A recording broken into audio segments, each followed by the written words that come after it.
tell it again to unhost because it rehosted because I took too long. And now we are live. So, hello everyone, and welcome to Adventure on So Many Levels. We're going to play some Dungeons and Dragons. Yay! Dungeons and Yay! Dragons! I am Christiana Ellis. I am the Dungeon Master. Our players tonight, Jenny Meltzer as Zaleen, Hello. Paul Fisher as Zinhorn, Good evening. Starla Hutchton as Carolina, Hello, friends. Mark Kilfoyle as Nedry, Wow, I'm seeing a whole new side of you, Sequential. Normally, you look a lot more animated. and we are short one Schubert as Sequential for tonight, but Sequential will be staying behind to assist with repairs. What repairs? You might ask. Well, I guess you didn't watch last week's episode. Or I guess technically you wouldn't know that because we didn't cover it at the end of last week's episode. But what did happen last week? You guys want to get into that? We found an amazing vehicle, which contained books. That's all I remember. We got internal bread injuries. There was a terrible magical storm that passed through us and brought with it like some kind of pocket dimension. There was puking. But yeah, we read a lot of books. Mass puking. Yes. Yeah, I tried not to remember that part. I never puked before, so that was different for me. Never Some before? things maybe you should take for granted, maybe. Well, what'd you think about it? It was pretty gross. Yeah. This is not a fucking test. It's an Whoop. That was accidental audio. Yes, indeed, last time, having decided that it would be prudent to leave the city for a little while, the Pocket Protectors chose an airship to embark upon, hoping for a discreet exit from their current tensions. And you chose the ship currently owned by a Githzerai named... Nerla? Yes, I have that in my notes, and I was just pausing for dramatic effect, not because I forgot. Nirlia, and he has an apprentice, a dragonborn named Garouge, and there is a little scene, but probably important mechanic who is a grung, frog-like humanoid named Kelvin, who has as yet only been seen emptying an ashtray in the wee hours of the night. But indeed, you, through quick thinking and action, you managed to avoid the worst of this mysterious storm that was passing quickly along the landscape and begin your process of an emergency, but not crashing, landing just a little bit south of Gorn. And we'll go ahead and pick up as you have made your landing and begun examining the current state of the ship. So, So one thing that I would immediately do, having seen the trajectory of said storm, is probably fire off a message to Lord Hubert to warn him to batten down the hatches, so to speak, because this thing is incoming. thank you for the warning. It seems as though there are a lot of balls in the air in the last couple of days.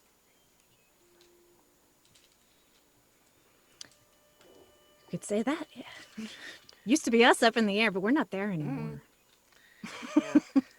So I think the airship, Nirlia's book ship, has settled down onto a relatively even grassy field. It kind of bounced a little as it its little inflated pontoons settled onto the ground, and Kelvin has emerged from below and promptly, without a word to any of you, scurried over the top and around the back to look at the propellers. What are the rest of you doing? Staying I out want of to the go way. topside. I want to check on the status of the books. Okay, I'm assuming that you have already taken the time to clean up at least the Mhm. basics of what had gone down in that the below decks library stacks. Uh, Yeah, I there was a think lot of if somebody prestidigitated or something. yeah. I think it would have taken Yeah. several castings of that, but then there was also the bread to clear out. I think sequential kind of goes around back to assist with whatever Kelvin's doing with the engines. And so Nedry, you're checking out the other books, Specifically, the ones that are on deck because we right? were able Yeah. to secure a lot, but not necessarily everything. Now they had all been covered with weatherproof tarping. Tarping I think is not a word, is it? Tarp. Tarp. Anyway, Tarpology. tarpaulins. The but in any case, those had all been Is that- covered, and as you kind of inspect those, you do so carefully because the outer surface of those tarps is still covered with this same thin layer of, slightly sticky slime that was all over everything else on the outside of the ship. But that did not seem to penetrate to the interior, and so the books do appear to be undamaged. Oh, that's a relief. I guess trying to study maybe this gray goo would be something that distracts Nedry for Sure. a while. Nirlia and Kaluj are up there also, just checking on the status of the cargo on the deck and just surveying, what's going on with the ship. So, what is everyone else doing? Mostly staying out of the way, because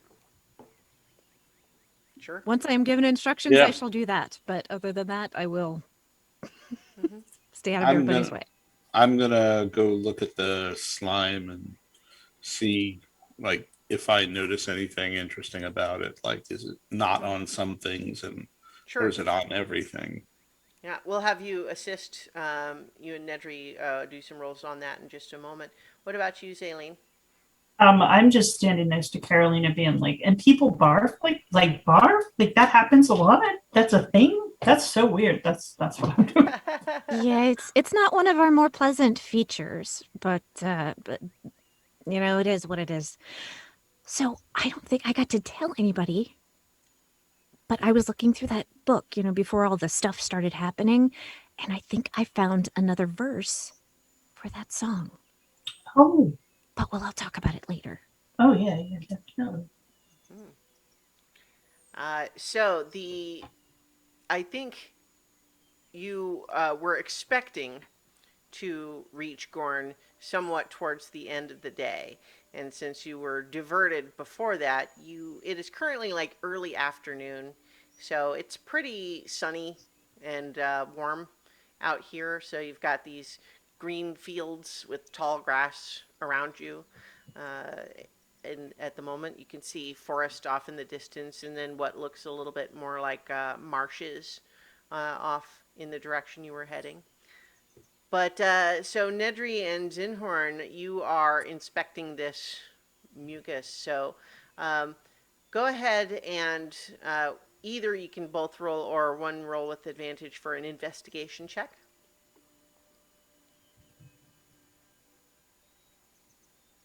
+7. Then roll with advantage because mine's a 0, +0. Okay. He's probably, walking around the deck and kind of picking up different things, and Zinhorn's pointing out the consistency and so forth, and let's see if that works. That is a non-natural 20. All right. So I think just based on your preliminary investigation here, as far as like the pattern of its placement and all that. It really looks as though if there was a waterfall of this stuff and the airship just passed underneath it, just getting coated in that way, that's it seems to have not like penetrated interior surfaces that were closed in any way, but just the entire exterior all got this thin layer. It is occasionally in a few little corners a little bit thicker, but mostly it's about the same, uh, thin consistency all the way across. Uh, it doesn't especially smell like anything. Um, I don't know if you would venture so far as to taste it. Nedry would. Yeah. I think it tastes vaguely salty, like briny, but with just a little bit of like a bad fish, like rotting fish taste to it. But like I said, it's a mild taste because it doesn't really smell. To what Zinhorn was looking at, probably also looking kind of at the surroundings. Does it look like it also hit the grass in like a swath? No, it doesn't. And in fact, it occurs to you with that roll and then kind of looking up at the storm moving on in the distance, it is like the boundaries of it are irregular but sharply defined. And you recall that with some initial discussion, what Zaleen, I believe, had observed prior to your landing was that your guess is that that is not a traditional storm cloud in the way that you normally would understand, but rather the edges of what you're seeing are actually some sort of a like dimensional warping. And so it's moving so quickly and not with the local winds because that's not what's actually driving its movement. It's moving almost like, I think the metaphor that comes to mind is if you have like a complex vase and a drop of water is sliding down along the side of it and moving along the ins and outs of the vase as gravity pulls it along. And so it's got some sort of a force that's moving it in that direction, but nothing outside of its boundary seems affected in any way. But you guys, didn't see it because you were below decks when it happened, but you suspect that you only briefly passed into and then out of, again, that boundary. Nedry kind of looks back towards the city where it went with a little bit of almost a forlorn look. I'd really like to see how it interacted with the city, but I don't think we can go back just yet. I really hope some other members of the Tessatam are taking notes. Well, they probably are, to the extent that they are able. You did get shaken up pretty badly when whatever it was happened, so doesn't seem like it would have been a safe thing to do, to be able to examine it more closely. Zinhorn, can you tell which direction it came from? You can make like a survival check if you want to just kind of like gauge Sure. what it looks like it's doing right now compared to where you saw it originally. 18. Okay. You would guess it does seem now to be heading more or less straight for Pashan. But that it looks like it didn't come from like too far to the north of you. It looks like it was. Let me think. I'm just looking here. Well, how about this? I showed all of the players offline, but I will go ahead and transfer us here on the stream to show a map. So on this map, which is a zoomed in part of the continent of Sekamian, ta-da, as changed now in campaign 2. In the 100 years since the Heroes of Legend, there's been some changes. But where you are right now is you left the city of Pashan, which is down here. And you were headed for Gorn, which is this town right here. Um, Further north is the big city state of Villanacta, and then of course Emersham down here, where your intended final destination was. So right now you intersected it as it's moving towards Pashan, but you would guess that it came from somewhere in the Barrier Mountains, which is this range to the east of you here.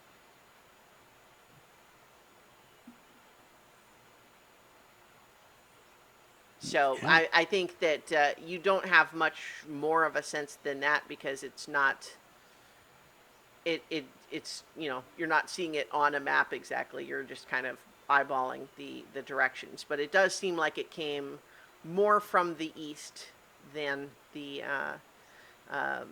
north. But also it seems like it's following a vaguely curved path as opposed to a straight line. Because you know which direction you were heading when you saw it approaching, and then watching it as you saw that you were not going to be able to entirely avoid it. And then now watching it in its current path, it does seem like it's a subtle curve. I have a theory about it, although it's got a lot of holes because we didn't really interact with it all that much. Not that I'd really want to, but if we do have the capability of some sort of flying vessel like this, maybe next time we can spend more time in the storm to really get to understand it. Although that's probably really dangerous. Anyway, given its strange nature, I don't think it started here, but that something let it come through. And if we could trace back where that was, we might find something.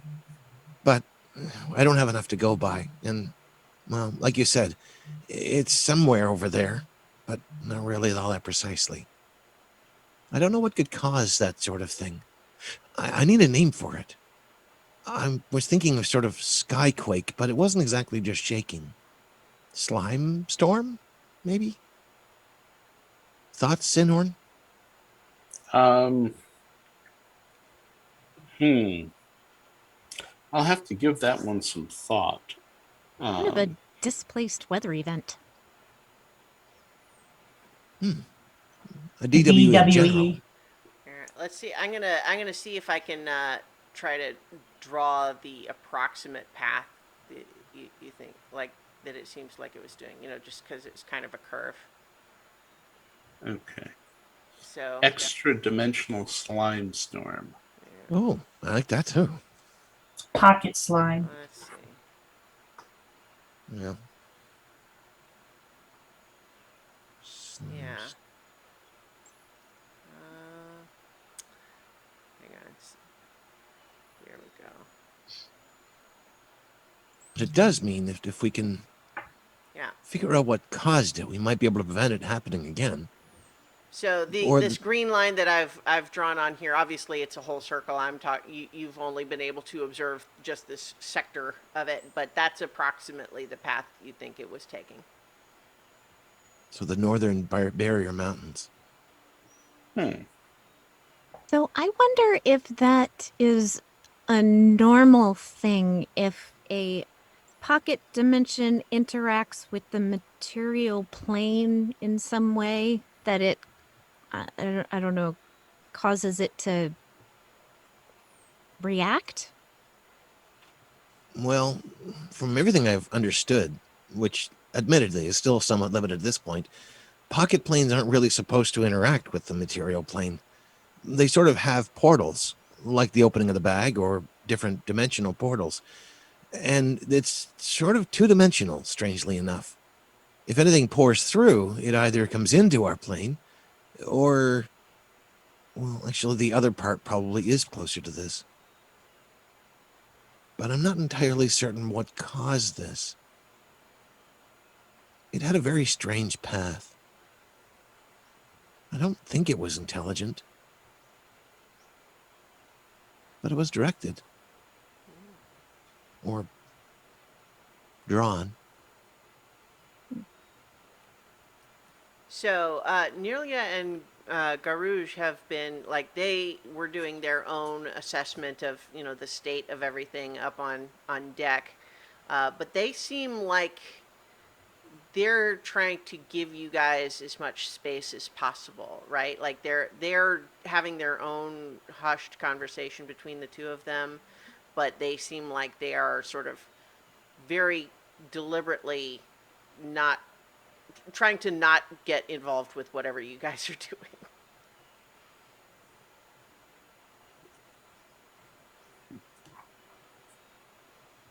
Oh, Nearlia, have you ever seen anything like this before? I cannot say that I have. If anything, it reminded me more of some of the phenomena that can be found in the astral sea. But even that would not be entirely like what we observed. We'll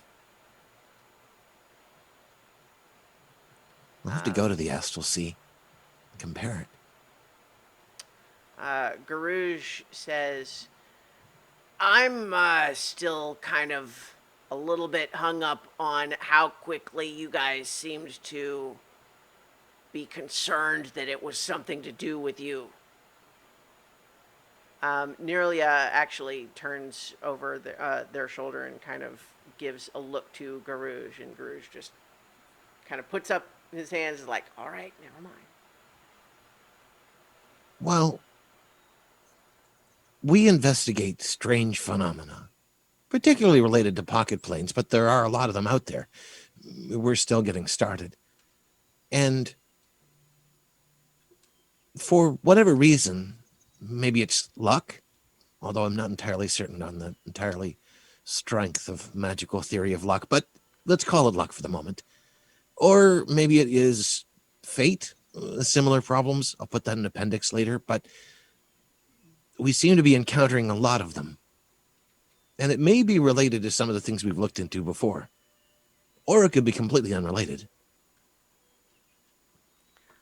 All of a sudden, your conversation is interrupted by a dramatic thump of an object being hurled onto the deck at your feet. You look down and you see that there is about a foot and a half long, about 6-inch wide mechanical component of some kind, except that it seems kind of like strangely twisted and distorted. And although it would appear to be all made of one material, there are strange blotchy discolorations along parts of it.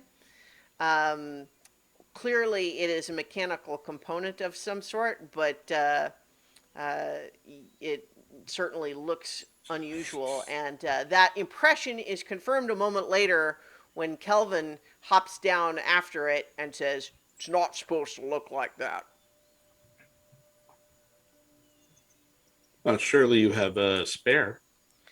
Sequential, it clambers back over to apparently trying to follow, but Kelvin's sure-footed hops over a familiar vessel gave him added speed. But Kelvin says, "Well, we would have a spare if Nearlia listened to me, but here we are." And Nearlia says, "If I listened to you, we would have an entire spare airship." And Kelvin says, "Well, that doesn't sound like a problem to me." Well, you'd probably have 2 broken airships then, though. Sequential says that component is the only one that looks like that. It had some sort of an energy transferring through it. Well, he wouldn't say some sort. I think he understands what it was. He says that that component is designed to transfer energy from part of the, the power supply to the mechanical force of the engine, but something did that to it during the storm.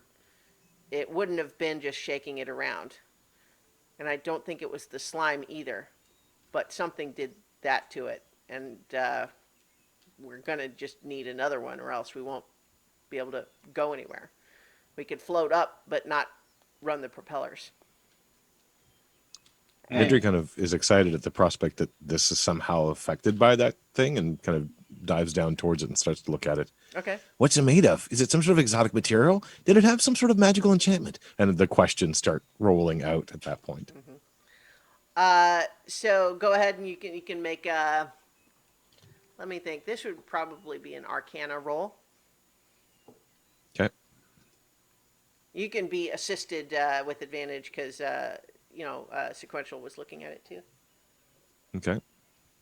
See if that's better then. Yeah, that is Okay, 25. Yeah. You don't know what it is that could do this, but what it looks like happened is that something found a way to redirect the power flow in a way that the part was really just not designed to do. This component is designed to transfer like magical energy from one end to the other end of this component, but something seems to have like redirected it to come out the side, and in fact one of those blotchy discolorations seems, now that you look closer at it, almost like there was some sort of a round like mouth thing that, like, if this were a severed limb that had a similar pattern of damage to it, you would think it looks like a great big leech attached itself right here and sucked out all the blood instead of letting the blood go where it's supposed to go. Now, given that this is a metal component that's supposed to conduct magical energy and convert it, you're not sure what could do that, but that does seem to be what happened to it. Wow. Nearly. Yes. This is broken, right? I would defer to my engineer on that matter, but it seems that he has already weighed in on the subject. Kelvin, this is something special? This material? Kelvin says, well, it's a fairly standard airship component. So, I don't know what you mean by special. I mean, I like it, but I would replace it with another one without much sentiment. Well, okay. It might be important. Kind of looking towards the others. This interacted differently than everything else. That seems important. Either as a way to understand what storms like that are, or maybe even as a way to dissuade storms like that. Kelvin holds it up and he says, the reason it's important is because we can't fly without it. So we need to get another one, or we could just decide that this is the new permanent location of the bookship. Well, how far are we from Gorn? Is it walkable? Garouge says, from here, I think it would be maybe 4 or 5 hours by foot. It would be probably tough to make it all the way into town by nightfall, but it's not much further than that. Is it an expensive part? Kelvin starts to open his mouth and says, and Nearlia just says, We certainly would not require guests of the bookship to worry about financial costs of repair to the ship. I apologize for the delay. I can certainly pay for the replacement part. I was more thinking of picking up an extra for our own research. Well, Kelvin says, well, they're really, I mean, they're pricey, but they're not unusual. Like any airship garage would have several of these. Well, I think if we're gonna go, we should probably get going so that we don't have to go too far in the dark. Does it have a name, the part? It would be a, let me think.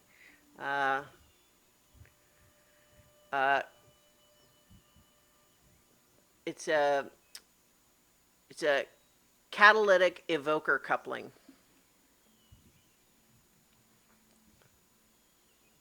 CEC. In the chat, Prince Justin suggests oscillation overthruster. It's like, well, we do have one on the ship, but that's not the part we need replaced. What we need is the catalytic evoker coupling. This one's broken and you can't use it, right? He hands it to you. Do you mind if I keep it? He shrugs. Okay. Nirlia says, that is the confirmation that you require. Oh, All right, then. he kind of opens up the little bag and throws it in, lets it be sorted. It's non-magical, so it probably just gets sorted into the regular junk. Garouge pulls Nirlia like over, and you can hear he's whispering, but it's not quiet enough for you to not hear. It's like, they have more than one bag of holding? Who are these people? And Nirlia, his response is soothing in tone, but low enough that you don't overhear.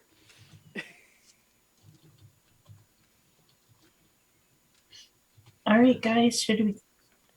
And Keep going? so I think Nirlia does eventually turn back to you and says, it has already been my pleasure to attempt to deliver you to your destination, and my apologies that we have been delayed.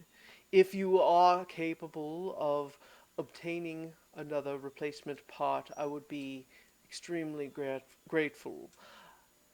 If you give my name to Lucky's Garage in Gorn, I have a tab there. He will provide the part necessary. I pick up the part just to see how much it weighs. It's in the bag. Oh, Yeah, I just threw it in the bag. Yeah, yeah, but You would've held got it a to look sense at it on anyway. Yeah, you got a sense of it before, and I would say, like, it's not overly heavy for its size, but it probably weighs a good 20 pounds. okay. So I could fly with it Yeah. and get it to them so that they could start the repairs and then fly back on the way back.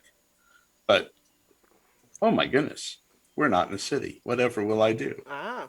I believe there is this thing called camping. I can make a little shadow hut. Ooh, that sounds good. Mhm. We could put it next to an inn or a food stall. Mhm. Well, let's Come get on going. If down we're to going. Zalen's Shadow Hut. Pure bespoke artisanal shades for all shapes and sizes. So are you?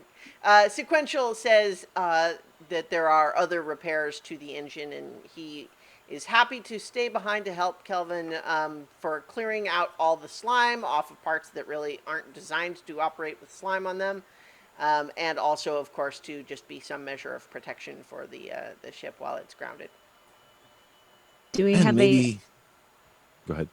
do we have a map of some kind that or landmarks to get us What? there? So, Directions? Garouge, I think Garouge and Zinhorn can work together from the airship's charts, and you know that it's actually pretty straightforward. That you can head straight east from here, and there's a road that you'll link up with there, and from that road will take you straight into Gorn. Perfect. Time to disembark. All right. So Okay. you know, you're on the road again. Although, as you kind of gather your things and sort of set out, you're sort of wading through this tall grass at first. I would say that the grass is probably over Nedry's head. As you're sort of heading out through this field, though, looking to find the road, how does each of you kind of like? Have you ever had to do anything like this before? It seems like a lot of you probably not so much. Traveled a little bit, and I went on foot from where I lived into Bashan, so which is not that far, but it was like 2-3 days travel. Mhm. So I mean, it's not completely foreign. I was out in the sticks, kind of in the woods, anyway, so it's not something I'm uncomfortable with. Is it really sunny out now that the storm is gone? Yeah, it's definitely sunny out. It's getting into like the later part of the afternoon, but yeah, it's other than the strange green dimensional storm, there's not a cloud in the sky. I'm gonna hat up and put on some sunglasses. Billowing I'm not cloak sure how behind this you. is going to work. Follow my billowing cloak through the grass. Yeah, Nedry. like Nedry just hanging on to the tail end of your cloak, just following along. Zinhorn like has vague memories from when he was a kid of camping with his parents, but he was too young to have any real sense of it. Mm-hmm. And so if the grass gets too high or something, he'll just like flap to get up a couple of feet and look around and then Well, come back The down. grass isn't so tall that you can't see over it, but it's certainly over Nedry's head. Okay. But is no one giving Nedry a boost? I kind of assumed, but Well, I that used to will. be Trina's Up to job. you. It's times like these that I really miss Trina. Yeah. Nedry, you can sit on my hat to help shade me from the sun. I might be a little awkward on your head. I'm a little heavier than a hat. Okay, you can sit on my shoulder. If you're sure, Sure. that might be even awkward with the hat. I'm not sure I can fit under your hat onto your shoulders. Okay. That's okay. I mean, I'll I figure would it out. assume that on the shoulders, and then you use your hands to hold the brim Yeah. down, like. So maybe Nedry's wearing the hat. Yeah, you wear that. Sure. It's a little big, but if I angle it just right, I can mostly see. You can take a little nap in there so you can stay up later. It's all too 'Cause new I and know you interesting. probably did sleep. Oh, I slept mostly, I but saw it's you all too drinking all new that and tea. interesting. I've never been through the countryside. My mother always said that it was just dirt and grass, so why bother? But there's more out here, I think. I wonder if anything dangerous is out here. And at that point, Carolina would probably start excitedly talking again about probably the section of the story of the heroes of legend where they are traveling from after emerging from the cavern at Gorn, and then what they do there, and then their trip up to Villanocta, just talking about all of this stuff. Not the Lake Elamon portion of the story. Well, we already did talk about that a little bit, and I would assume that, because you could see from the air all the different little tiny lakes and marshy areas, that would have been where I would have explained what happened and why it looks that way when it used to be one giant body of water. And So yeah, but the discussion about the camping and the countryside and if it's dangerous and talking about all the Well, and then some of that adventures. too, like the current state of the geography of the region is certainly not something that people only know from the story, because of course it's actual real life history for everyone who lives in that area, right? Is dealing with how it is now and has been for the last 100 years and how it's changed and all that. But certainly after about maybe half an hour of trekking through the tall grass, you do finally come across this road. And it is um, relatively well maintained, with kind of crushed stone um, pathways, that, has it pretty level, pretty even, but also something that probably gets maintained by people with specialized spells periodically. So it's not, like paved with, concrete or solid stone, but it's otherwise a little fancier than a standard dirt road. There, I'll give you a break, Zaleen. Thank you, though. You're welcome. Hop down and start walking. I take my hat and put it back on. So, looking ahead, as you turn to the north, you know that you still have a few hours to walk, but you can certainly see now ahead of you and kind of off to further to the east. You can see, wide stretches of sporadic forest, and it's kind of wetland, but it's also a lot of it is. It's not just one big marsh, it's a lot of different small lakes. And some of them kind of bleed into each other a little bit more swamp like, others are more distinct. But one of the things that you definitely notice about it, even if none of you have seen this particular region before, is that there is quite a variety between all of these different little bodies of water. Many of them have very different characteristics. You'll pass one that has it's near the road, and it has its own fancy little shrine that seems well maintained and little tributes placed by it, and it's this just glorious, perfect little pond that looks like you would feel just fine drinking or swimming, drinking from it or swimming in it. But and then every so often you'll see one maybe off in the distance that looks really very murky and kind of like overgrown with thorns and that sort of thing. And there's just a pretty significant variety, just even between small ponds and lakes that are even directly adjacent to each other, in a way that is gotta be, it to be magically influenced, that without something making it like that, it wouldn't normally be like that.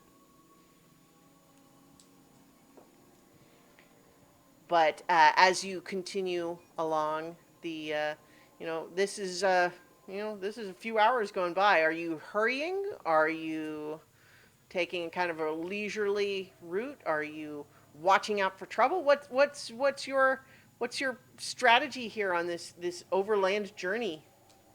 You city Well, kids. I don't want to go too slow, but I also know Nedry has little tiny legs. So, what I would actually be on the lookout for is the sound of like carriage wheels or horses or anything like that that might somebody who might give us a lift.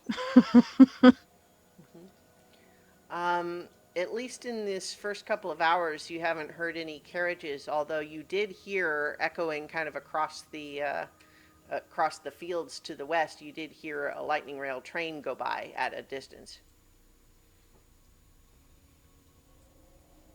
I I'm think mostly- after the. Go ahead. I was just going to say I'm mostly just taking everything in because it's so vastly different from where we were, and I've never seen anything like this before to my knowledge. So I'm just kind of taking everything in and not paying much attention to anything else. Zinhorn is a city boy and hasn't spent much time outside the city, so all of this is new and interesting. And periodically, he'll like get up and fly to take a look from the air to see what's going on. But he's also like paranoid that any second, like tigers or wolves or bears are going to jump out at us or Mhm. something. Oh So my. yes, so he's Wild boar. yeah, wild boars. Like there's the animals out here and they just run around. And Like who they're knows not where they in might be? pens. Yeah. No one owns them. Like what's up with that? Like how can you not own, like how can there be animals that aren't in pens that belong to people? Well, Like, and like so just weird. think if you wanted a fried sausage right now, like there's nowhere to get one. Now, Like, there's not got to be a anywhere. place just around the bend. Well, you There's think, there's always some place nearby. but you've gone around several bends so far, and no, none. We just haven't gone far enough. That's all. Well, probably you'll be able to get one in Gorn, that's for sure. But that's anyway. Uh, it's the sun is starting to get low on the horizon, and it does seem clear that you're not likely to make the city limits before sundown. Are you just going to stay on the road even as it gets dark, or what's the plan? I think we should keep going. If we don't have to camp outside, then we shouldn't. We wouldn't have to. I can make a little puff. Well, eventually, I have a feeling that I might be able to make life in the bag a little more hospitable. But for right now, I don't think that's better than a temporary safe place. Like, how can we tell from where we are about how much longer it would take us to get there? I mean, do we How much see it in the farther is it? distance? Yeah, so what you from the estimate that you got, like, which was very much sort of a ballpark estimate that's very much dependent on how quickly you're walking, right? You think that you probably will have like another hour and a half to go after the sun goes down. I mean, I could go fine in the dark. It wouldn't be a big deal, but not everybody else can see in the dark. That is true, but I have lights. I do too. Who can't see in the dark? I have light spells and So do I. I have a dagger of blind fighting. So Will that help you find a road? Do you have to declare that you're fighting the road? Well, the blind sight spell, I think, absolutely would let you tell the difference between the texture of the road and the surrounding. Like, I think of blind sight is it's a little bit like sonar vision, right? You don't have you're not going to see any colors, details. Fine details would probably be hard, but certainly like textures and shapes around you, yeah. Yeah, I think you could certainly stay on the road with that, even in total darkness. It's up to you guys. I don't mind. I mean, I don't know about cities, but I know something I read in one of the books I was looking through said that some city gates close and they don't let people in after dark. It's an But awfully I- long way to keep walking. Are you getting tired, Nedry? It's not exactly tired so much as, and he kind of looks a little embarrassed, sore. Yeah. We can find a spot away from the road and I can make a little safe place for us to sleep in. If you guys are okay with that. yeah, that works for me. Fine. I don't think they were expecting us back, first thing in the morning anyway. No, probably not. I will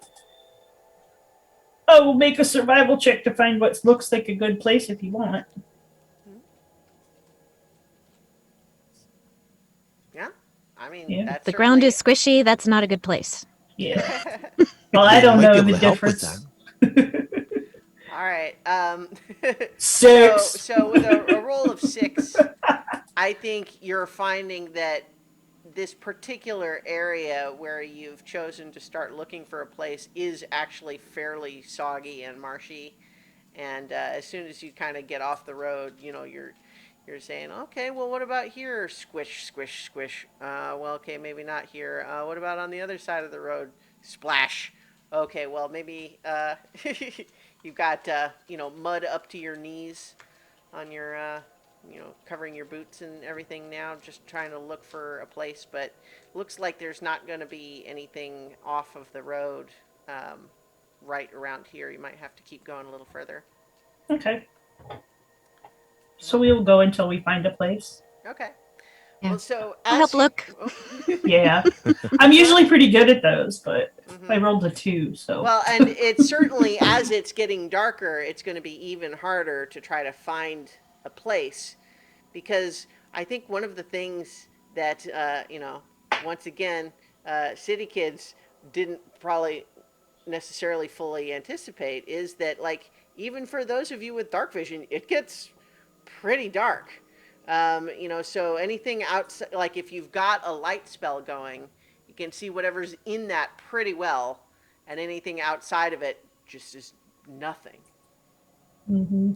But as the sun does go down, I think you do, like when you have a moment here or there where there's no magically created light, you do notice that just the number of stars that you can see in the sky is an incredible number compared to what you can usually see from inside the city of Pashan, which has all sorts of magical lights everywhere.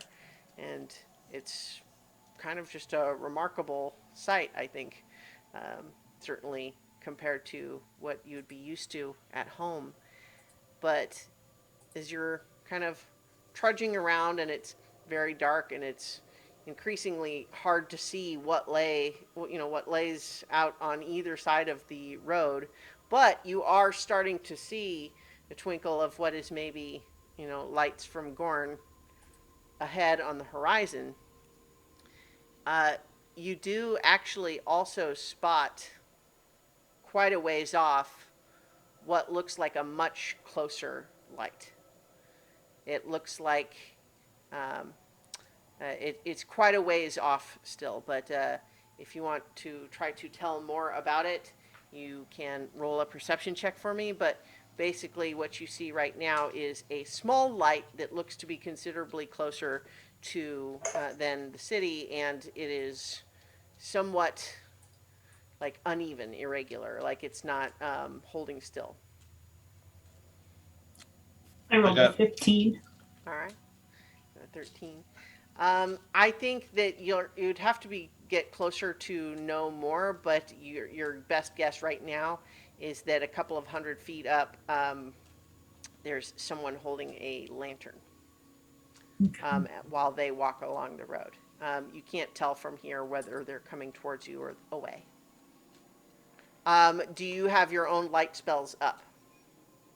Yeah, I've been casting fairy Okay. light, so. Okay. Yeah, Well, I have the dancing lights cantrip. Dancing so- lights, yeah, Okay. that's the one. Well, so in Yeah. that case, though, like now that you are seeing this lantern, you are certain that anyone with traditional vision would be able to see your lights as well.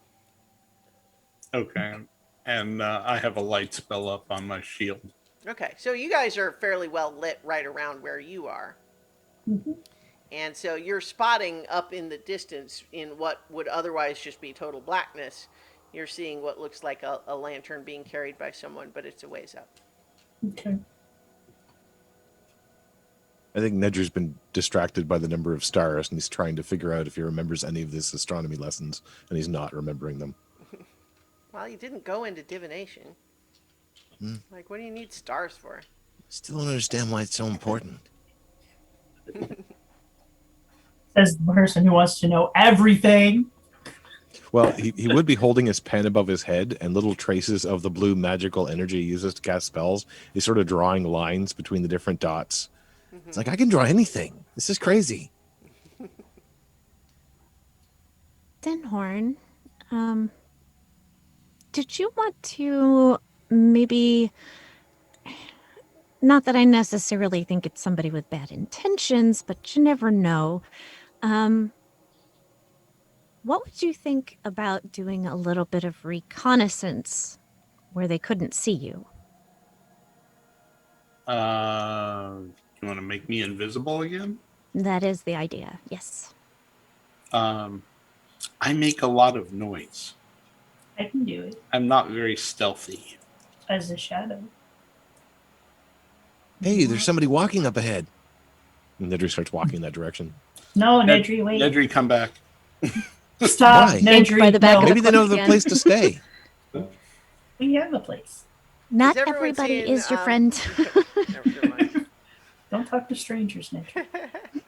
How are you supposed to learn anything then? I'm just thinking of Greg from Over the Garden Wall, if everyone has seen that. If you haven't, you should. But not right now, because we're doing a thing. Do you want me to sneak up there and see? Or do you Yeah, want to do? Well, I feel like maybe you are, well, I don't know, what is your stealth like? +2, but Oh, well, I have a +6, so you know what? I can just go ahead So, and yeah, do it. why don't you guys maybe lay low for a second and I will run up ahead and see what I can see. Okay. Before you go, let me just see if there's something I can do to help you. I'm going to have a hard time seeing in the dark is the only thing. Oh yeah. You know what though? Hang on. Let me just double check something real quick. Yeah, I got rid of all of those spells. Well, I mean, they are carrying lights, so you're not seeing in the dark. I mean, oh, I will have advantage on stealth checks and +1 to my AC. So I would have an advantage +2, and I can just keep to the shadows. All right, I'm going to cast Aid Okay. on everyone. Certainly, it's. I think 8 is on 3 targets. Am I wrong? Choose up to 3 creatures within Yeah. range. Okay, so you can certainly cast it on the other 3 if that's your. The other 3, that is Yeah. my. Perfect. Okay. I also won't have to go as far either because I have 120 feet dark vision because I'm a dark elf, so I won't have to go as far. All right, Yeah, I think that's a good plan.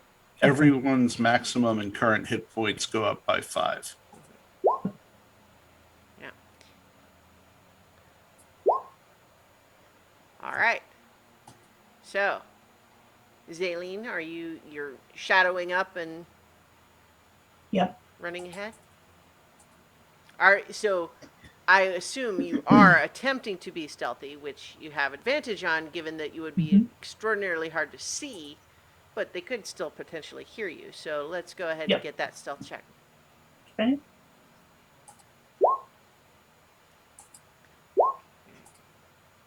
$20. Move us back off of the map for now. So with a 20, how close are you trying to get? Like what are you doing for your sort of first impression here as you I'm- approach? Keeping in the shadow of any trees or rocks or anything that are on the side of the road, kind of moving behind them and Well, getting up I- to about. I would say intuitively that given the total darkness here, you are effectively invisible unless you're Okay. directly within the range of the lantern, Okay. right?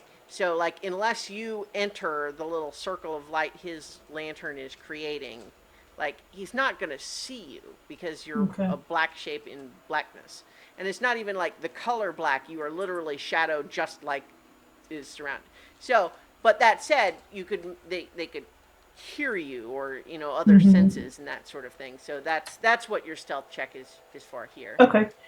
I want to get about 60 feet Okay, to see what I can see at that distance. sure. So I think from that distance, go ahead and make another perception check for me.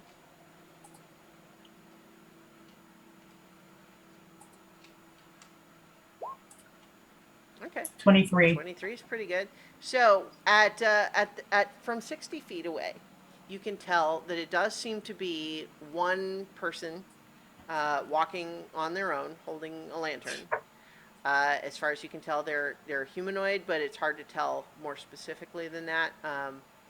They are human sized in terms of they don't look like a dwarf or a halfling or anything like that. But it's from here it's hard to tell more specifically than that. But the other thing that you notice, other than the fact that they're by themselves, is that they haven't seemed to notice you, but also you suspect it might be hard for them to notice much of anything because the body language is just like very dejected. They are trudging in a direction away from where the rest of your party is, but going pretty slow. And like this is like,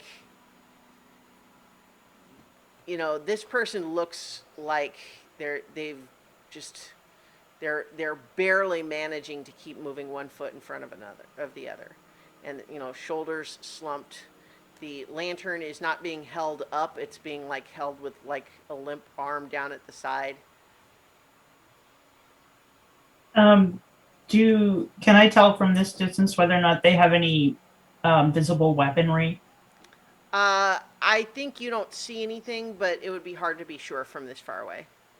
All right, I will. You can I tell will they s- don't have anything openly carried, like they don't have like a sword and a hilt like on their belt or anything like that, but you wouldn't be able to tell if they've got something smaller. I'm gonna creep another 30 feet closer. Okay. Do you need me to make another stealth check? Yeah. Okay.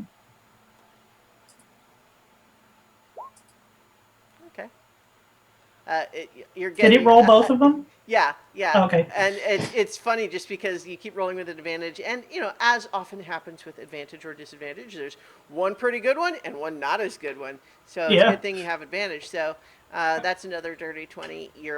He does not seem to notice you at all. I think closer up, are you kind of trying to get out in front of him a little bit, or circling around, or because if he's moving away from you, so from behind Right. you're not going to be able to see his face or anything.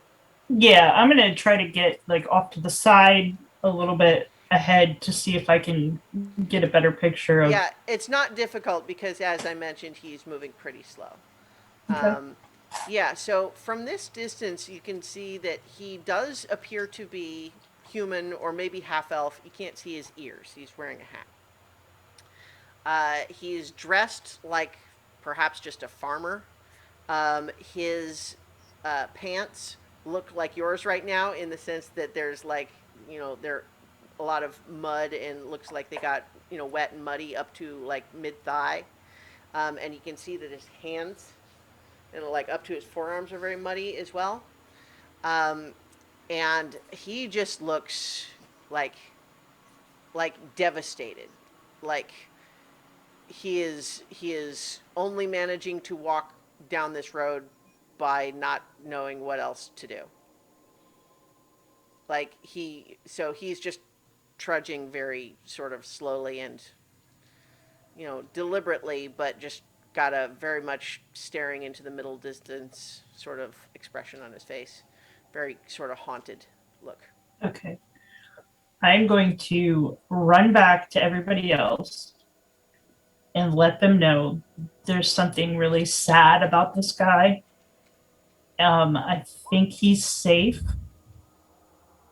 I think that we should see what's wrong with him. There's something wrong.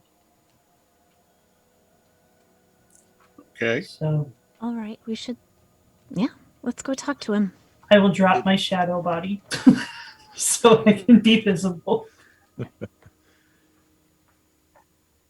Maybe he got lost underneath the goo. It looks like he maybe like something bad happened or something sad. Like he looks very dejected, Oh, like depressed almost. well, Carolina can sing to him. Yeah. That probably will work. Don't cheer up anyone. I can't do anything about that. Well, we'll see. Unless he likes extraordinary theories, then I've got a lot. Yeah, maybe he does. Who knows?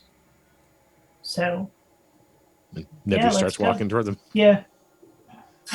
Alright. As he's walking along, Nedry's kind of tracing something with his pen, and then suddenly his pen lights up. Oh, that's how you do it. And he's cast light on the pen. Alright. Just sort of figured it out.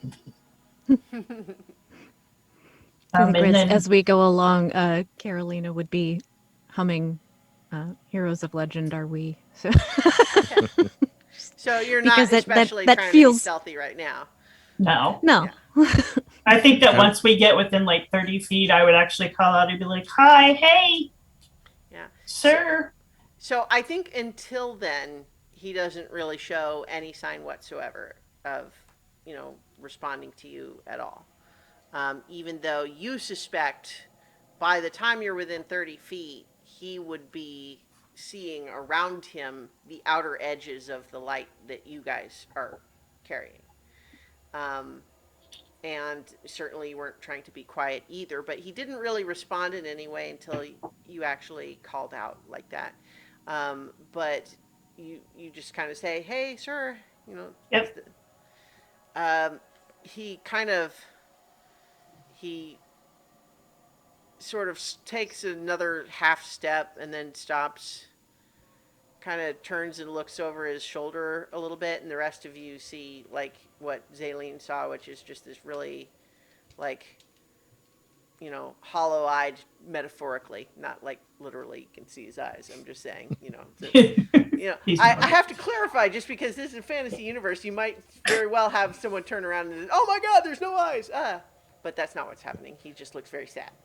But he kind of just turns over his shoulder to look at you, sees you all there, and then he kind of just sort of does a little dejected sigh, and then just kind of steps off like the side of the road and just kind of hangs his head. Your impression is that he's like just standing aside to let you pass him. I will walk up to him and just, "Hi, you look very sad. What are you doing out here all by yourself?"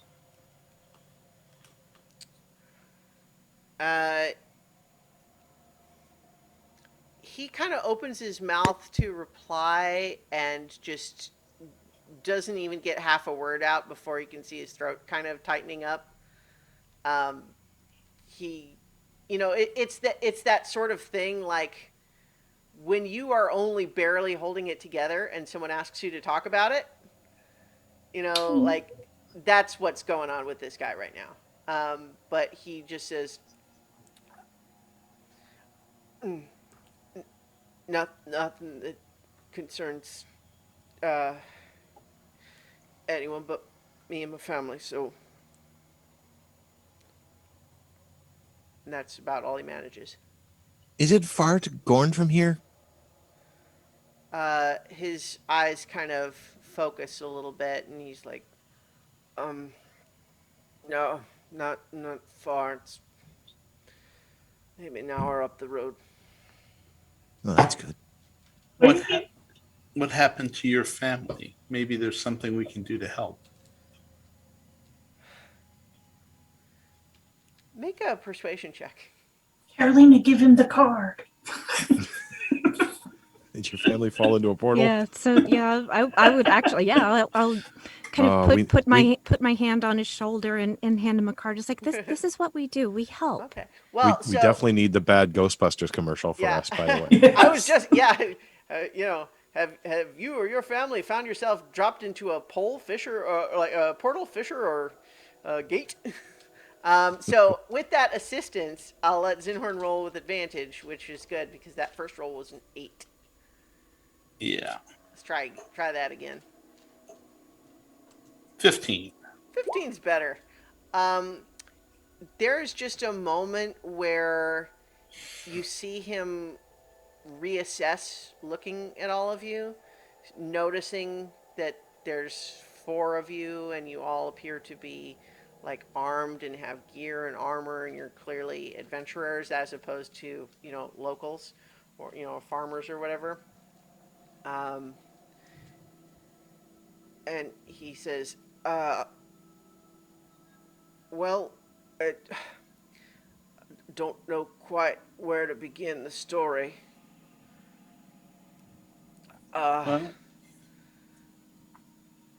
It's been a long time coming, but I think my family's cursed and it's finally coming due. Oh. We know a lot about curses.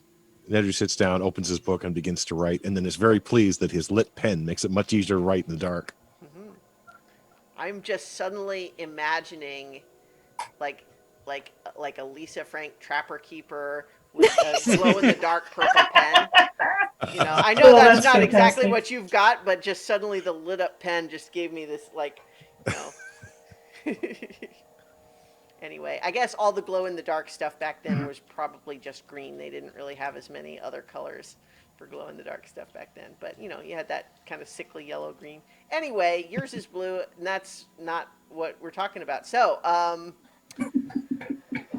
so he said that, and you are taking notes. And what else? Can you leave me some? There's another bag right there. Jenny. Sorry. That's all right. Yeah, he says that Nedry kind of sits down and sits down on the road and starts taking notes with a light up pen, and that kind of takes him off guard a little bit. And he's just kind of staring down at you. I find it easier to remember things if I write them down. Plus, I can work out different theories. so what kind of curse is this that you think is affecting your family? Well, seems like there's just no way to make a go of it.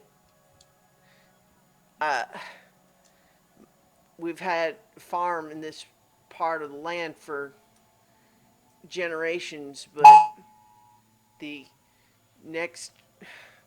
Sorry, I'm briefly distracted by pings. Sorry, it's like an emergency, a tornado warning. Oh no! Yeah. Oh no! Well, Like Is it I have my Grey phone Goo? on silent, so yeah, Put your airship down on the ground, tie it down, to Yeah. make sure all the books are covered. yeah. Through this with drill already. you can get your bread sprayer and then get into the. Anyway, Sorry. no, that's okay. That's okay. We don't want you to blow away in a tornado.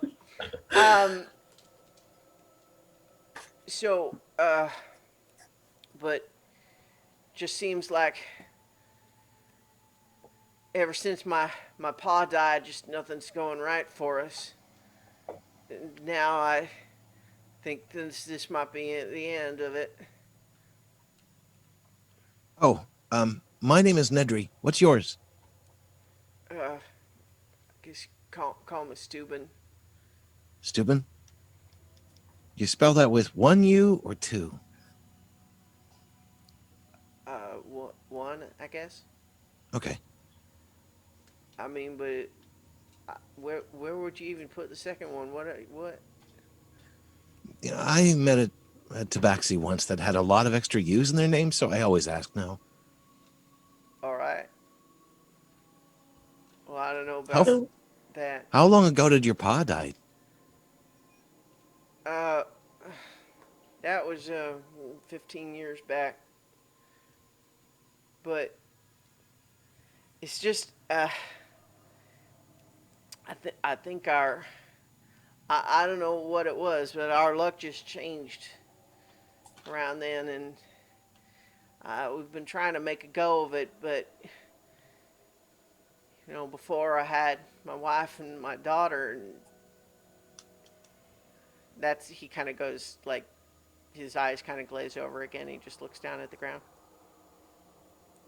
Did something happen to them? Well, I lost my wife to some sort of plague just a few years back, but had my daughter up until tonight. I don't know where she went. She went to check the shrine and didn't come home, and I just went there looking after her, and it's destroyed. It's torn apart. There's no sign of her. Could you take us there? We might be able to see something that you missed. Ah, all right. Yeah, sure. It's just a little back up this way. And he kind of starts leading you back in the other direction. He's moving a little bit more deliberately now, but you can. I think it doesn't take a high insight check to see that like there's a lot of just being able to follow someone's instruction is going a long way right now. Like he was just like, what is even there anything to do? Like what he possibly do? Um, the sort of like, do I take another step right now? I don't know. But now with this idea of like, oh, here's a thing that you can do, and who knows, maybe it will help. That's enough to kind of get him back on autopilot, so to speak. As we're walking, I'm gonna ask him about how long ago it was that she disappeared and like What her how long name ago. is? Yeah, her Sure. name. Her name is Becca, and he explains as he's guiding you to this shrine that it was just earlier that day that she went to check the shrine, but that usually it only takes her about half an hour to go check the shrine, and she should have been back hours ago. So that's why he came to look after her, even as the sun it was getting dark. But that's when he found the shrine just torn apart. What was Um, she checking it for? Just you know, to make sure it was good and leave the offering. She does this every day? Not every day, but we try. I mean, if you're gonna make a go of it farming around here at all, you gotta be good with your local spirit. Hmm. And Who's the shrine for? uh, well, it's the spirit. We use. I'm sorry, it's I don't mean to be like evasive, but do do y'all know? Do spirits usually change their names? Not as far as I know. I don't know. Didn't yeah, I can't recall any stories about one. Um, Zinhorn, Netri, does that seem It like would the be kind of like thing? a religion roll to assess Yeah. this sort of thing. I'm So- out. Dirty 20. Okay. So Nedry, that although generally spirits only take on names kind of for the purposes of interacting with sentient humanoids or other thinking, reasoning creatures, like they don't need names to just exist out in the wilderness. But when they interact with humanoid races, that's when they will take on a name, and it's often dictated by the spiritual energy that is granted them by the people nearby. That's kind of just how spirits work. But given that, the if a spirit changes its nature or its name or its behavior, that is basically only ever going to happen because something about where it's getting its spiritual energy from has changed. Because Well- that's what dictates a spirit's nature is the energy that it's receiving from the environment. Well, Steuben, there's a number of different theories about that. It's sort of an odd situation. Normally, we think of names as something you have. Your name is Steuben. It's something of you. My name is Nedry. But that doesn't really ring true for spirits, from what I was reading. It's a little bit more of a compromise. It's more like a name that you gave them and they accepted. But if someone else gave them a name, that could conceivably be a change as well. Or if they weren't the same spirit because they changed, then they might not long accept that name anymore. Has something changed recently? I mean, I don't know. I can't think that. Did you have a storm come through this part? Well, so the spirit, we always called her Silky because she appeared like, kind of like an an otter, like a river otter, but with like long silky fur, and she was kind of friendly and playful, and that's who we had as our little local spirit for a long time. But in the last year or so, I don't know. I mean, it she still looked the same, but she started saying that we should call her Elamon, which Oh, that is used a to name I be. know. Well, I mean, yeah, it's the name that the Big Lake used to have. But But you're aware of why there's all these little spirits I around in mean, this area, right? like the big one kind of got popped, right? It's sort of, yes. Well, I mean, I don't know. Like I thought he was like a big scary spirit, and I mean, our Silky looked the same, and the pond looked the same, but suddenly, like, she wanted to be called Elamon and wanted like different sorts of offerings. Like, we always used to give her little like treats and pretty flowers and stuff like that, and that's what she liked. But then she started wanting things like coins and like valuable things, which I mean are a little harder to come by. Did something happen around the time that she told you to start calling her something else that maybe might have corrupted her? I mean, not that I know of. No weird people traveled through, or He's shaking his head, but about this point, he's pointing up ahead. Says, "There, we can see it. If you don't mind, I think I'm gonna stay back here a little bit." It's fine. We'll go look. You stay Um, safe. he's definitely like not wanting to look at it. Like, as soon as he gets a glimpse of it, he's kind of like looking away and just pointing.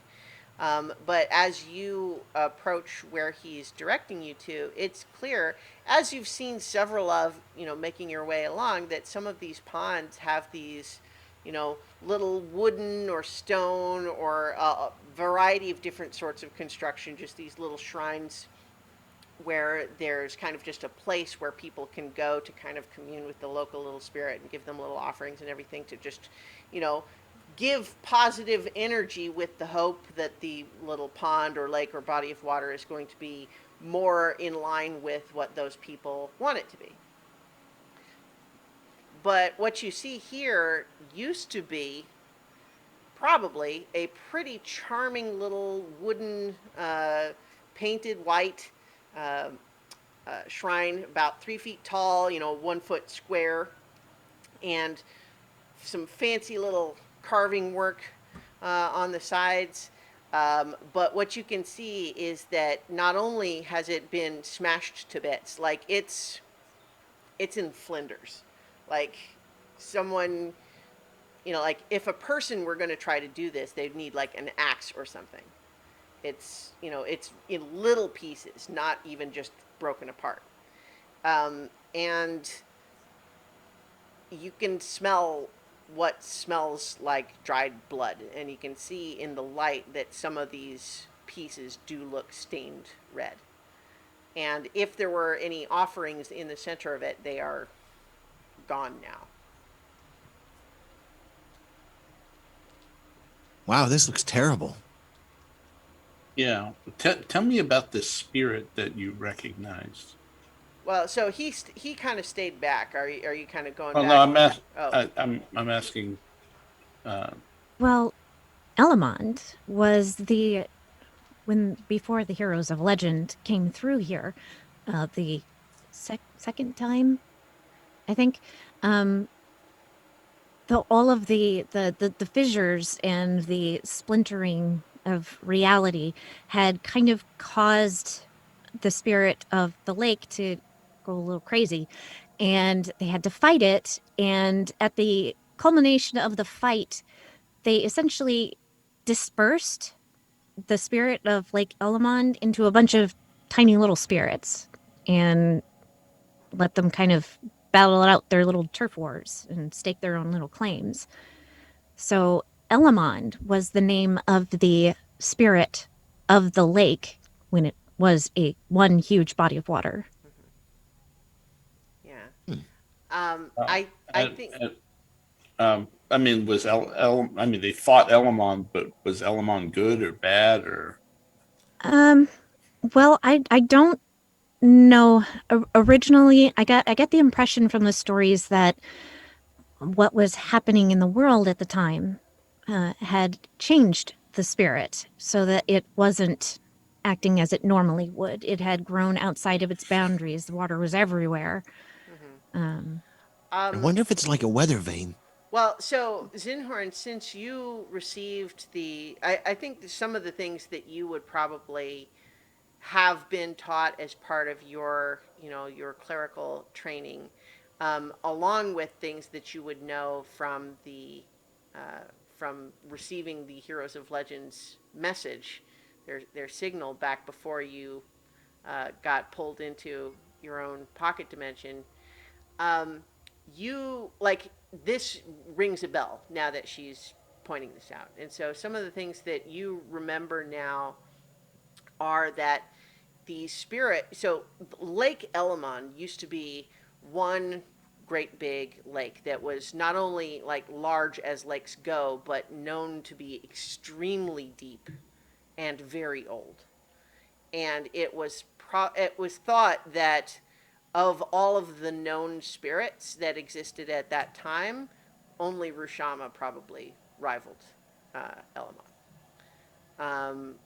And like it would frankly be a dispute between the relative believers of the two over which one actually came first. But it's true that when the Heroes of Legend encountered Lake Elamond, Elamond had discovered a fissure to the elemental plane of water, and under the auspices of rescuing them from invaders, drew a race of fish people called Kuotuans into this plane to live in the lake, but was frankly acting pretty dictatorial and controlling of those people once they were there.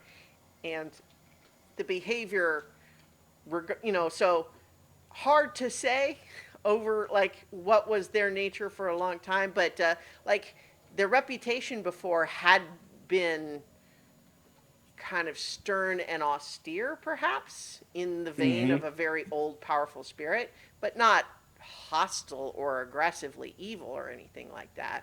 But Okay. certainly the behavior seemed to be steering sharply in that direction at the time that the Heroes of Legend encountered them. And so when the spirit was defeated, rather than allow it to reform and possibly return to the same path, they chose to disperse it into 1,000 little tiny spirits that would each potentially have quite a lot of variation between them, but none of them would be anywhere near as powerful as the original.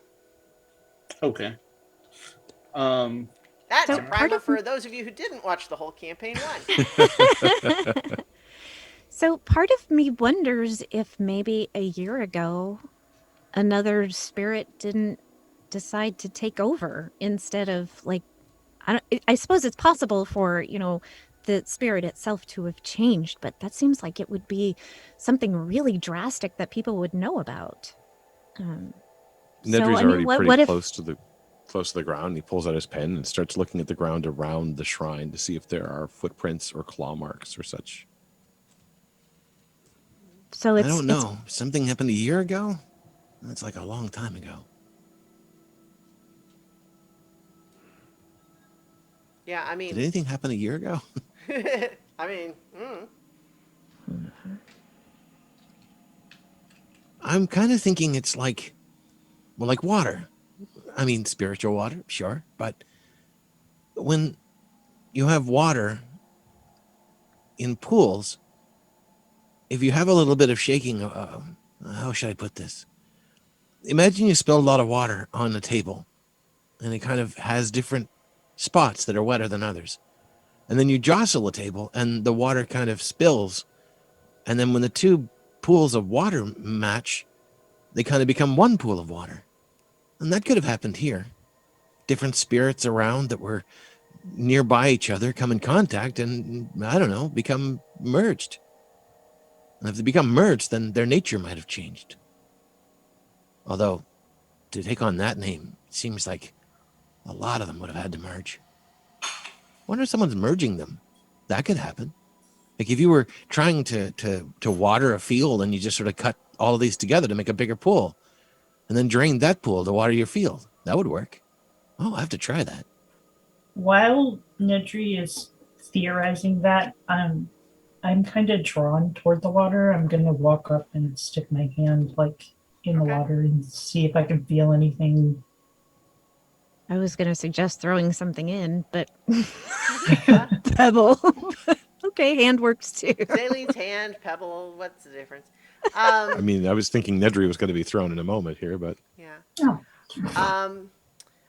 I think that, as you dip your hand in the water, the thing that kind of takes you off guard is given that, like, it was a pretty warm day today, and the air is not actually cooled off all that much now that it's dark. It's certainly cooler without the sun shining right on you, but the air is pretty humid here. It's retained a lot of heat, so it's really still relatively warm. And what takes you off guard is that the water is surprisingly cold.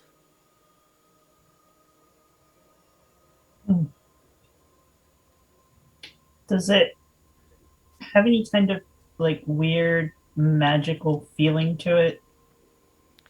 I guess make an Arcana check. Okay. 16? I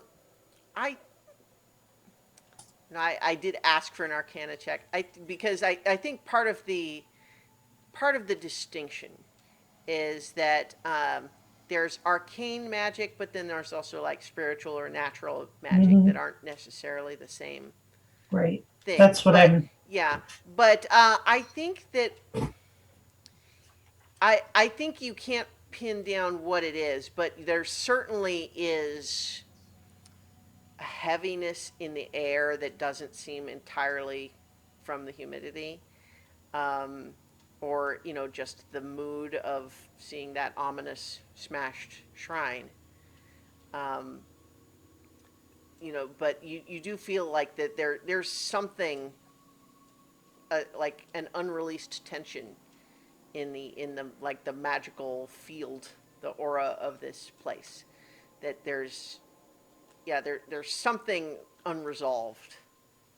But I think the other thing that you notice is that as you kind of pull your hand out of the water, it's ever so slightly slimy.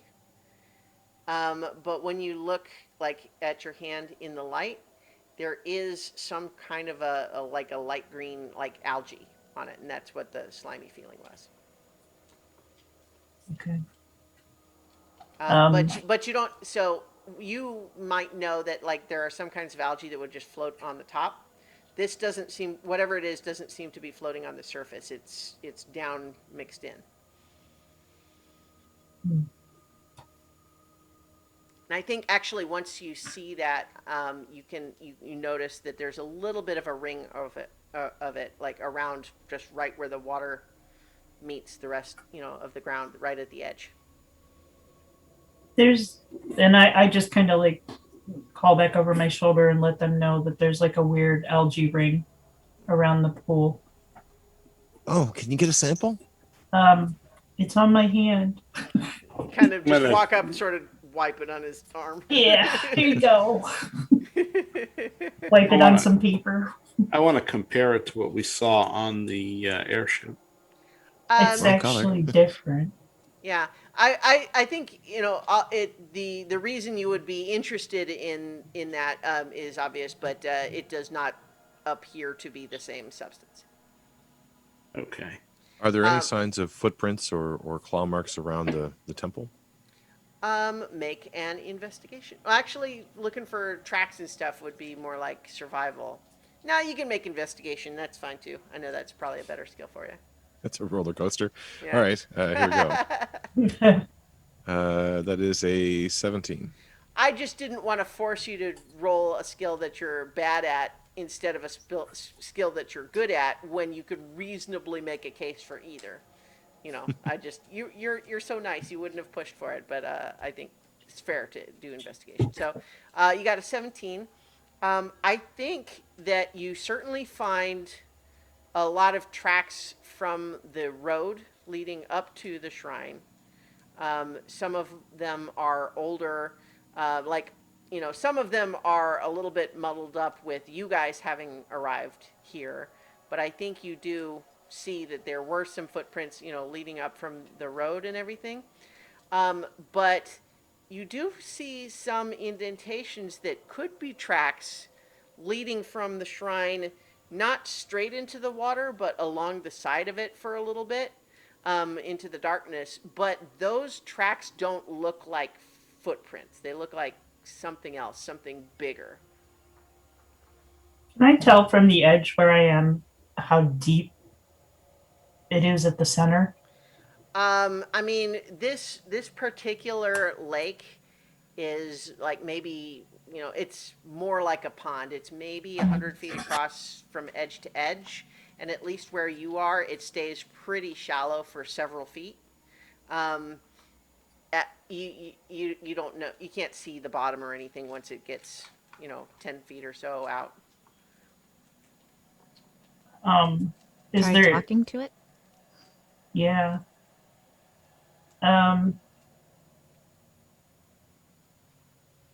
I'm gonna grasp my key Okay. in my hand, and I'm gonna put my other hand back in the water, and I'm gonna try to reach out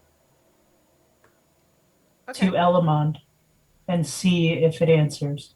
All right. So you're attempting kind of just a spiritual reach out of like Mhm. trying to contact whatever spiritual energy is there, you know, by means of channeling your own connection. That sort of Yeah. that's the general idea. All Yeah. right. Let me think. That let's call that just a charisma check. Okay. Oh, 26. I had a natural Whoa. 20. Natural 20. Wait a minute. So, wait a minute. Where's the Oh, this you rolled a save as opposed to Oh, I Well, hit. Oh. Yeah. it is still a natural 20 though. So that like it just means I was going to say how do you get 26? It should Yeah. be maximum of 25, but no, it's fine. It's still a Yeah, it natural should just 20. be +3. Yeah. So, I think so like as you're reaching out, like what is the message or the vibe that you're sending out? Like what is the, you know, is this just like hello, or are you trying to put out some sort of a feeling? I'm trying to put out a feeling like, what happened here? And just sensing if that spirit is still capable of communicating and reaching back, or if something happened to the spirit itself. Mm-hmm. um I think with that natural 20 that you reach out and the key suddenly feels really hot in your hand. Like it's you can't make yourself let go, and but it's almost like painfully hot in your hand. And as that is happening, you find in your mind a voice saying, "An offering was rejected, and then a new offering was accepted.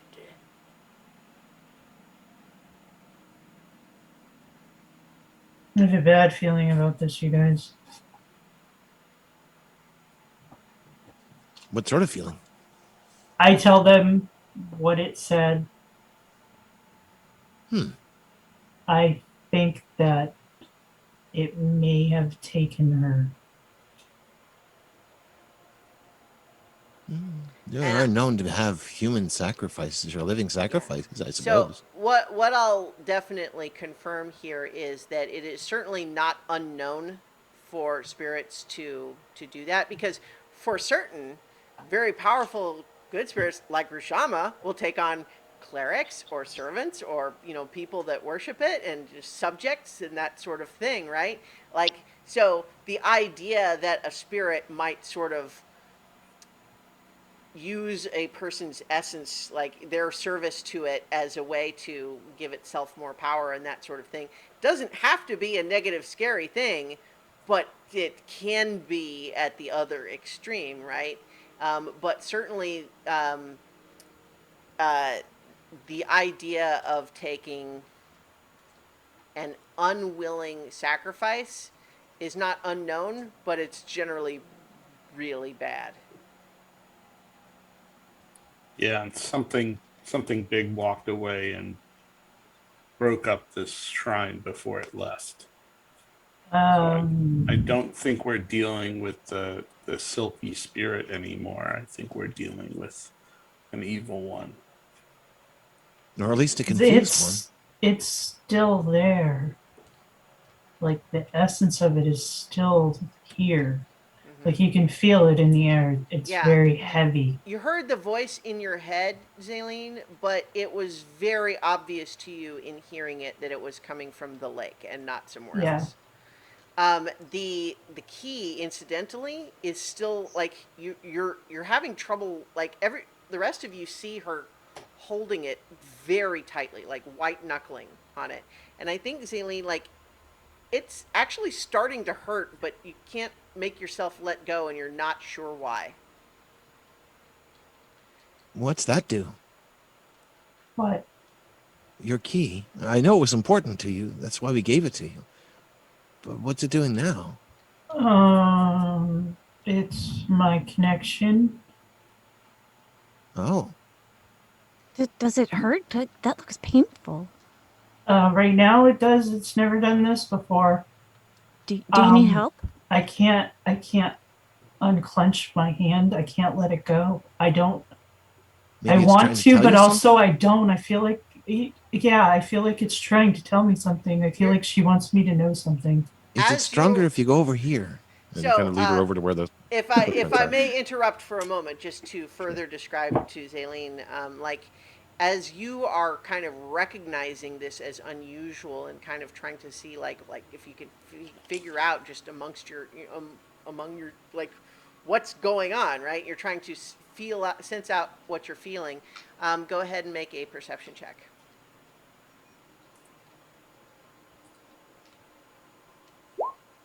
Six. Okay. Yeah, I think that, like, it is hard to focus on anything right now except this key and just, I mean, you tell me what emotions you're feeling about it, but I mean, this hurts and you're not sure why the mistress would do this to you. I feel like she wants me to see something that needs to be seen. I feel like she's trying to tell me to look closer. Well, that's wonderful. We can use some help. Come on, let's go over this way where those indentations are. Maybe we can see more. I want to see what's happening. I want Try to, so go ahead. see if I can help Zaleen relax her hand. Okay. Yep.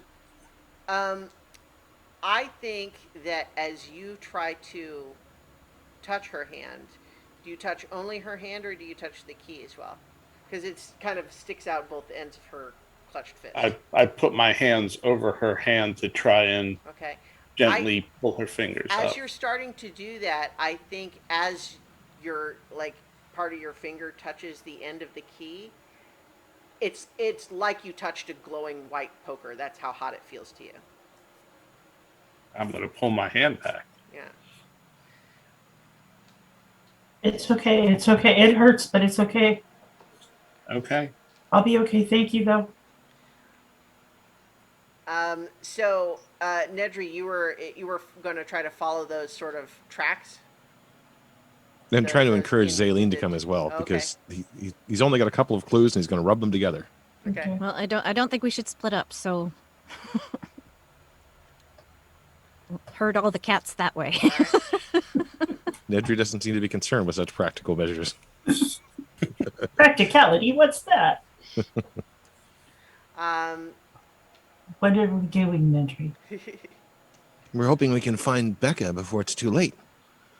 If it is true that she was taken as an offering, or she gave herself as an offering, those two things are very different. Yes. Either way, I don't think that she's necessarily dead, and it might have just been a misunderstanding.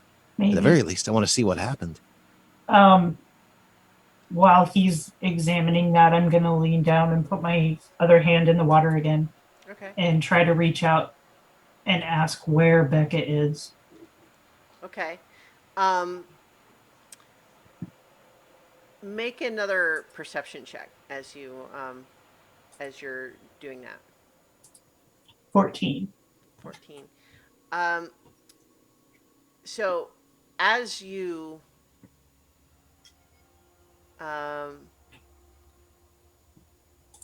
so what you hear in your head once again is, she has been accepted. She is where she agreed to go. But as you're hearing that, you have a sensation that, just like that slightly slimy algae you felt all over your hand after putting your hand in the water before, you have kind of the psychic sensation of that traveling up your arm and like trying to go all over your body. And like you can look down and you don't see it happening, but it's like you feel it. But then as you feel it trying to encompass you entirely, but where it tries to go up to your hand holding the key, it suddenly stops advancing and then pulls back away. It says that she offered herself, but I don't think she did, because it just tried to take me. It's greedy. Interesting. It needs something. Or more. I really want to talk to Becca now. Well, why don't we follow the footsteps? Zinhorn, do you have the ability to sense like undead things? I can fight undead, but I can't sense them. Yeah, that's a paladin thing. Okay. Do you think she might be undead? I don't know. Well, in Yes. the story from the Heroes of Legend, there was the spirit was doing something to people, converting them in some way to live underwater, maybe. But it was transforming them. The heroes were betrayed by a elf. I'm trying to remember what Lauren was. She's like a water elf or something like that. There is an elf subrace of aquatic elves. In She this got us so world, good. they actually live in that central like the central almost bay area. They don't live out in the other ocean generally. But this elf had tricked them and lured them to the temple, which is how they met the spirit of Lake Elamond. But it was taking people, almost like brainwashing them, and turning them into just mindless followers. Very violent. That would explain why she agreed. she might not have felt if she had any choice, especially if it was smashing the shrine.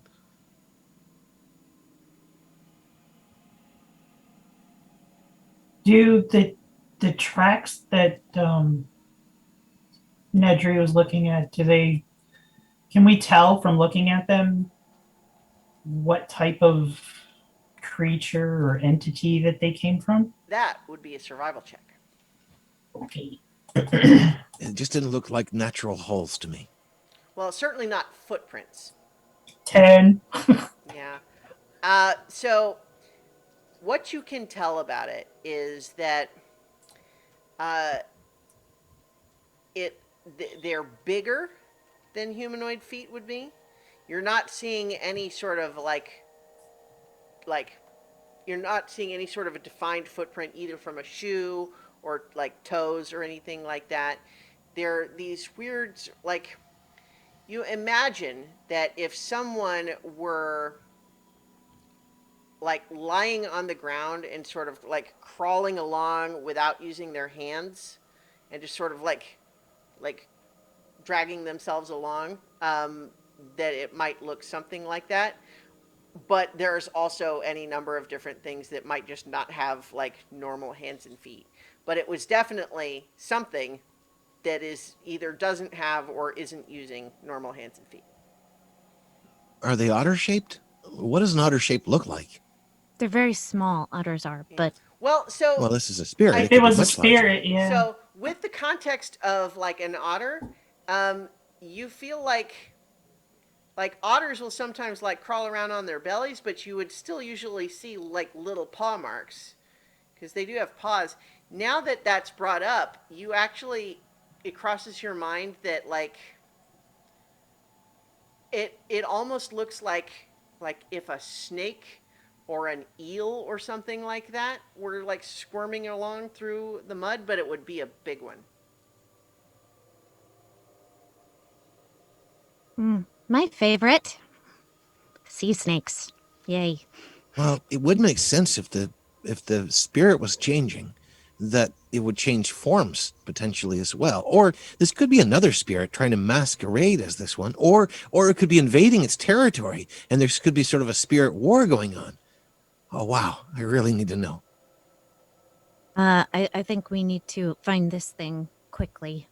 Yes, I agree. And we follow the draggy weirdness. Okay.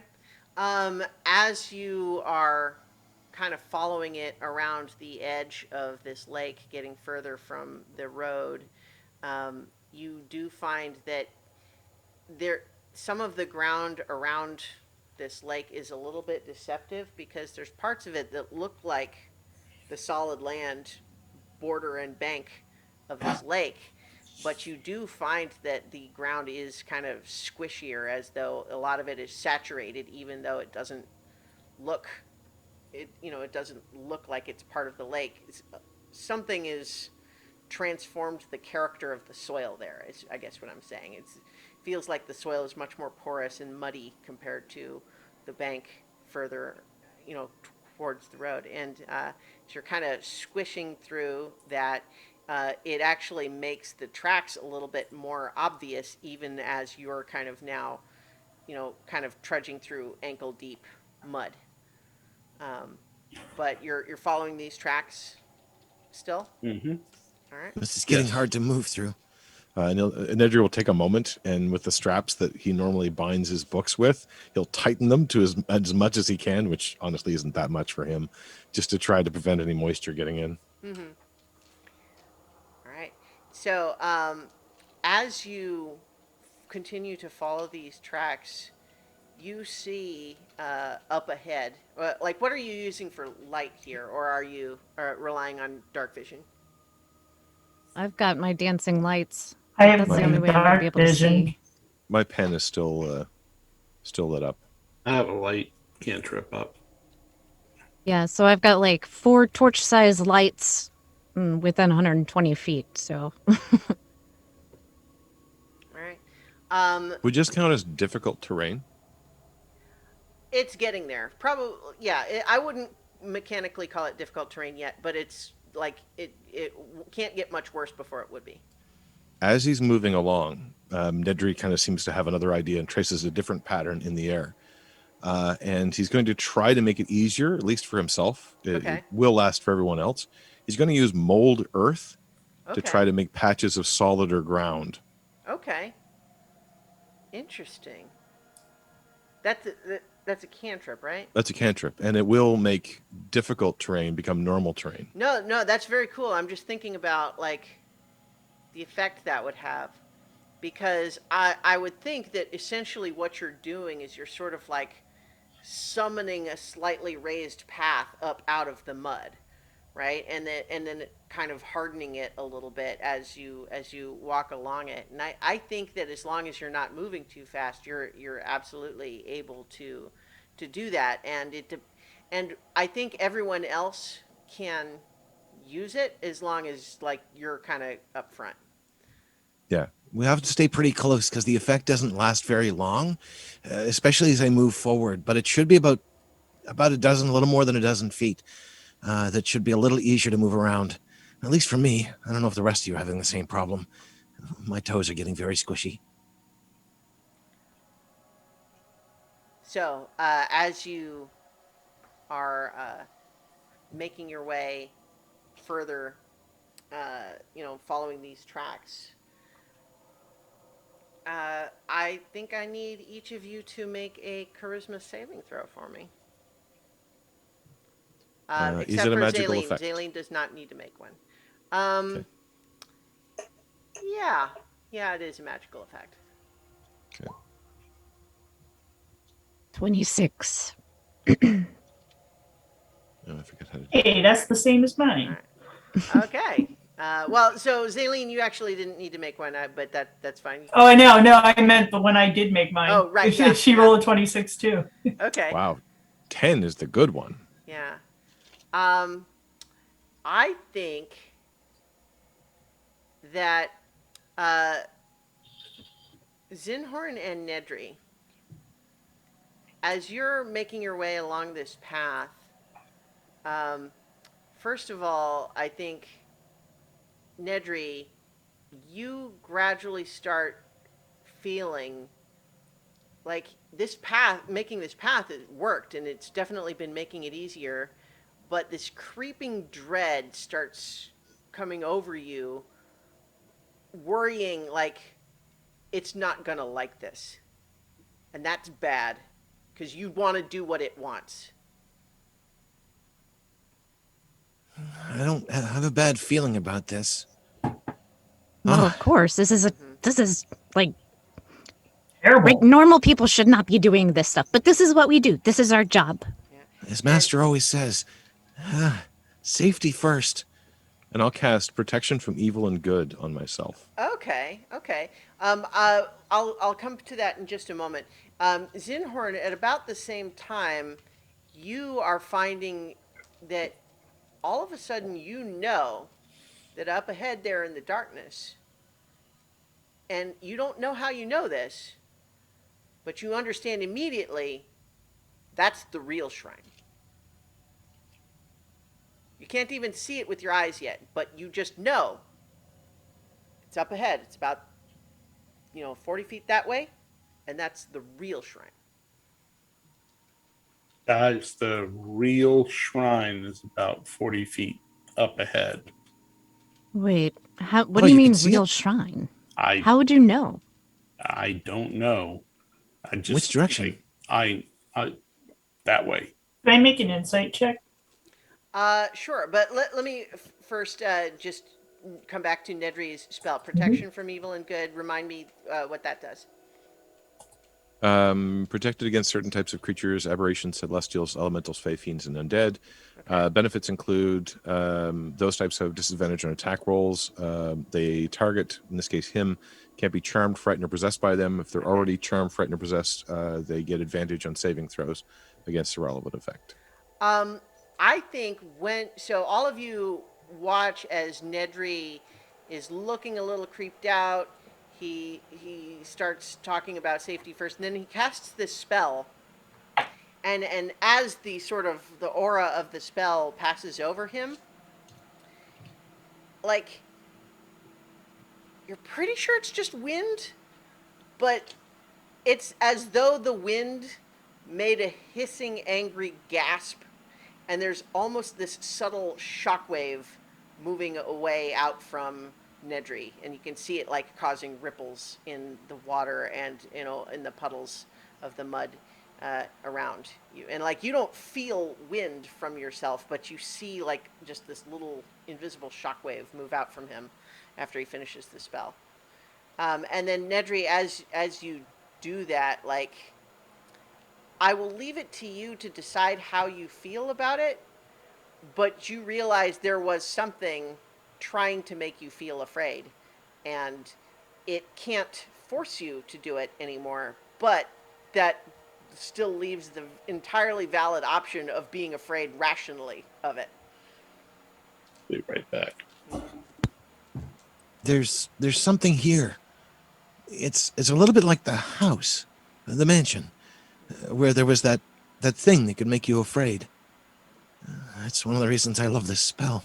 I hate feeling afraid. But there's something definitely here. And it's not happy.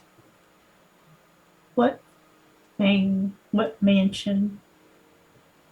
Oh, The where Reclaimers Academy, where we found you. yeah, there were a lot of things in that place that were, well, Bad. frankly, very successful at making me very afraid of things. And this place was trying to do that too. I don't know if it's afraid and is trying to make us afraid, or if it's trying to hurt us. In any case, Well, try not to be scared. Does his description of that make me think about the dreams I've been having?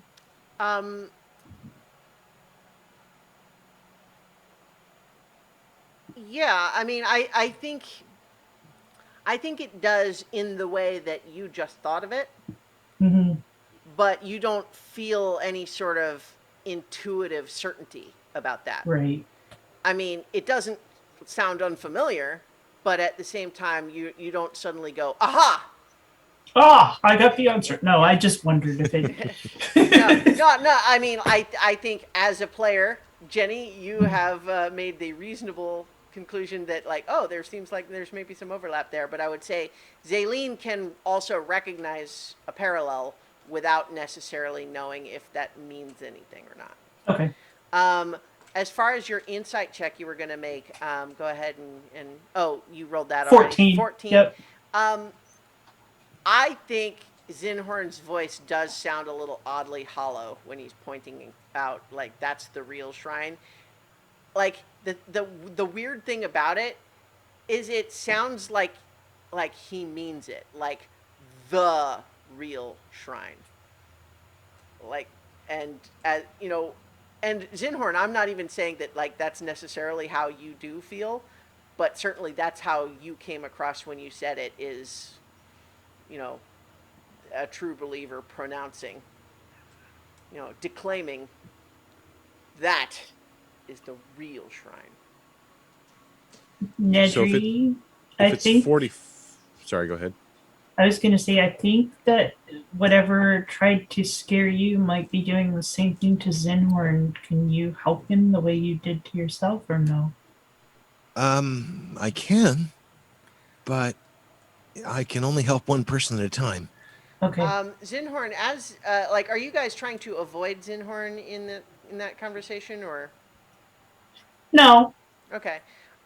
Zinhorn, I mean, as you're hearing them talk about it, and like you felt a little weird, like, because like I said, you don't know how you know that, but it does feel a little weird, and then your friends are acting like you were acting a little weird, and I think you can make a perception check.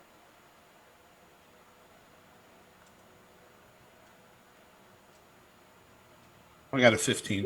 Okay.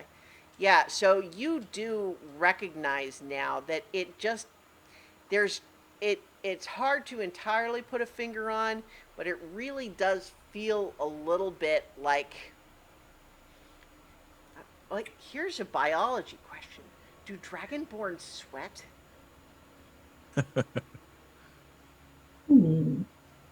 I wouldn't think so. Because reptiles don't sweat, but Yeah, I also was gonna reptiles say. usually don't breathe lightning. Oh, that whole argument. Yeah, are Dragonborn cold-blooded? Um, so I'm just thinking like the idea of feeling like you wake up in a cold sweat like that, would that be a familiar sensation, I guess is what I'm thinking.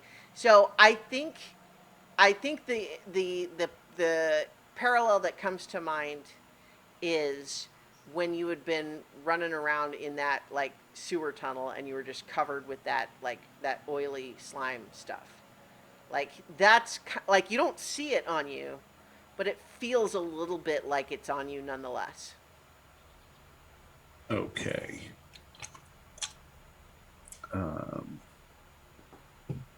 So as Zaleen was asking Nedry about that spell, that's kind of what's going on in Casa del Zinhorn. Cabeza del Zinhorn, I guess, is more apt. I am gonna cast Bless at second level, Okay. which will get everyone in the party. Okay. So that's a D4 addition to, let's see, look, attack rolls or saving throws. Yep. All right. So, despite feeling a little bit gross and knowing things that you would have no way to know, you don't really feel compelled in any way. You were able to cast your spell channeling Rishama in the normal way. Okay. But as you are, do you guys stop or are you continuing in the direction that Zinhorn pointed? I think we should keep going. Like, especially if it's right over there. I don't. I feel Oh. like it's trying to lure us over there, though. Or That's trying probably to where keep it us is. from it. If he was trying to make Nedry afraid, then we're probably going in the right direction. Besides, they've I gotta mean, see what let's they face consider it, the real shrine. we're not, nobody anymore. We're not. I'm not saying like we're super tough, but Famous fought last stuff. words. I mean, we have business cards and everything. Oh It's my true. God. Okay. I'm gonna keep moving forward. Okay. As you all kind of keep squishing along, the mud does get deeper. Nedry, do you resume making your path? Yes. Okay. So it's if you as long as you're letting Nedry kind of lead the way, it's much easier going. But as you make People your have to way, kind of scrunch up. It's about 10 feet, basically. Okay. I can do 2 5-foot squares at a time. So, all right. So as emerging from the shadows as you get closer, it is clear that there is another shrine there. This one, much more natural in its appearance. It seems to have been created from like an earthen mound, and then reinforced with like sticks and driftwood and that sort of thing. It's clearly like an assembled thing, but using entirely natural materials instead of like brightly painted and engraved wood. It's like sticks and branches and sheets of bark and that sort of thing. But it's another shrine, and glinting out of the center of it, you see something shiny is in the center of it. This is when you're just catching it at the edge of your light. I want to send one of my dancing spheres up closer to it. Check the spell. Goes 120 feet, I think. they got to be within, I Yeah. think, 30 feet of each other. So it's like a line of them. Yeah. I can move the lights up to 60 feet to a new spot within range, which is 120 feet. A light must be within 20 feet of another light. So yeah, I would kind of try to Yeah. line them up to get one Sure. closer. Yeah, so yeah, you get it closer, and what is revealed in the center of this as you get the light closer in is a fairly creepy sight, because what you see inside this shrine is like a small circle of various small animals, like mice and small birds and like There's even some insects like millipedes and stuff like that, but they're all in a very defined circle, and they're all holding very still. They are not motionless. Like you can see, like the mice breathing, but not moving. They're just standing in a circle. They're all kind of staring into the center, and like you can see the mouse, like the mouse is, but just standing there, moving, staring into the center. And in the center of the circle is a silver necklace.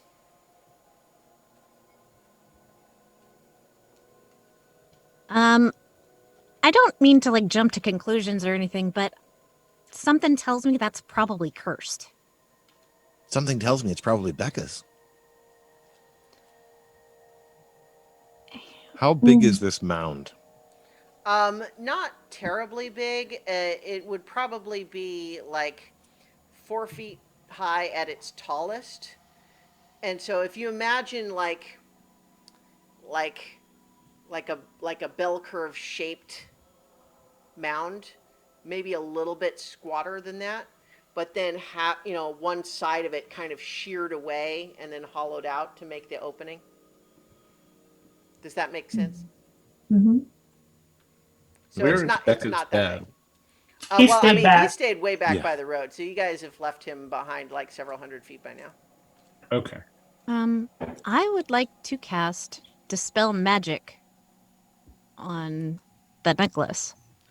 Okay. It's 120-foot range, so I don't have to be super close. All right. On the necklace. Hmm. Okay. Is it being held by something like? No, it's just sitting in the middle of this circle with the animals not moving. Yeah, so I would Dispel Magic centered on that necklace to see Okay. what happens. Casting it focused on the necklace specifically, you feel you feel your spell trying to sort of take hold, but it actually doesn't find any magic to grab onto. It does cost your spell slot, but you feel that there was nothing to dispel there.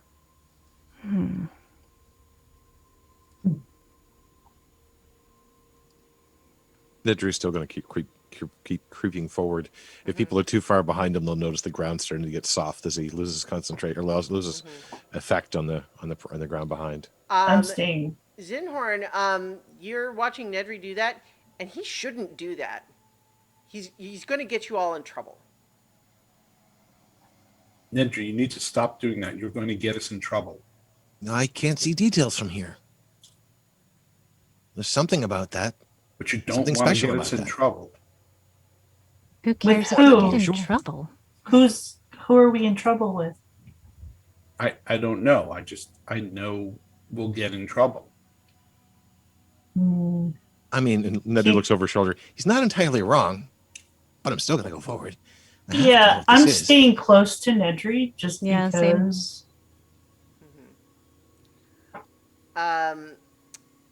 You're in your head again, Zaleen, you hear this same voice from the center of the lake, which is to say, an offering was accepted and cannot be withdrawn by others unless another offering is made in exchange. Who made the offering? You don't hear any reply, but you just sort of find yourself your gaze drifting right to the necklace without kind of subconsciously, finding you just like you look over there without realizing you intended to. I'm having a hard time believing that she offered herself. Are you saying that out loud, or is that just? Yeah. And then I tell you guys what it said. No, there are certain rules of magic, I suppose. You know, if this thing would just come out and show itself, that would make things a lot easier. Well, I'm sure if we keep getting close to the offering, it'll make itself known.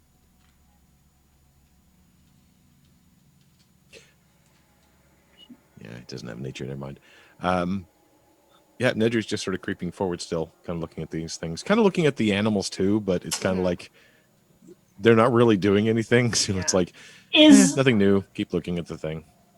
Can I see with my dark vision the necklace? Is there any blood or anything on it? You don't see any. Hmm. You're looking. You're looking. You're reasonably close to it now, I would think, and Mm. it. There doesn't seem to be any blood on the necklace, but you can certainly make another Arcana check looking at the animals, and like Nedry's doing the same, I'm sure. So like, or I mean, you guys tell me if you're doing your own Eight, checks or 18. okay. Um, it's your impression looking at the animals is that they are being dominated. Like Okay. something has taken their will and is forcing them to just stand there. Carolina, that story you told about manipulating people's wills, those animals, something is dominating them and forcing them against their will. Does track with the story. But I'm not the only one that knows the story. Any number of creatures could know the story and be trying to copy that, or I don't know, maybe it is still a little tiny piece of that one spirit that was, cuckoo. But like on the way here, we saw the pieces of the lake, and even though they were different, I mean, it looked like they kind of bled together. I mean, what if enough of it returned to itself that it regained that part of itself? Well, I don't think that's impossible. I'm trying to remember. I don't know if that was covered in the story or not. Whether or not it would reform that way. The mound, is it near water, in the middle of water, or It's is any water next to it? well, so it's all muddy ground around it, but it's essentially like on the bank of the lake in such a way that facing into the interior of the shrine is standing in the same direction to face the center of the lake. So like if you were like at your height standing in front of the shrine, like you could draw a straight line from that perspective to the center of the lake. But you imagine that someone who is human sized, it would be perfect for if they were to kneel at the front of the shrine. It would be the perfect height for them to hold something out in their hands while at the same time they can look over the top of the shrine at the lake. Can you use your dispel magic again to try to break the spell on those animals? I don't know if it would work that way. Zinhorn, once again, you just know that would be a really bad idea. Yeah, don't do that. That would be really bad. We're going Do to get it. a lot of trouble if you do that. A lot of trouble. So I have a thought. Who would I get in trouble with? I don't know. I know you'll get in trouble. Well, this spirit seems to think, it's like the boss of this place. When I can tell you, I know the stories. And I know that if this particular spirit got too big for its, watery britches, I'm pretty sure that the spirit of the Sitzlbeck River would have something to say about that. Once again, while she's saying that, Zinhorn, I think with increasing urgency as she goes on, like, it's not controlling your actions, but just the level of anxiety you're feeling about what she's doing is getting higher and higher as she goes on.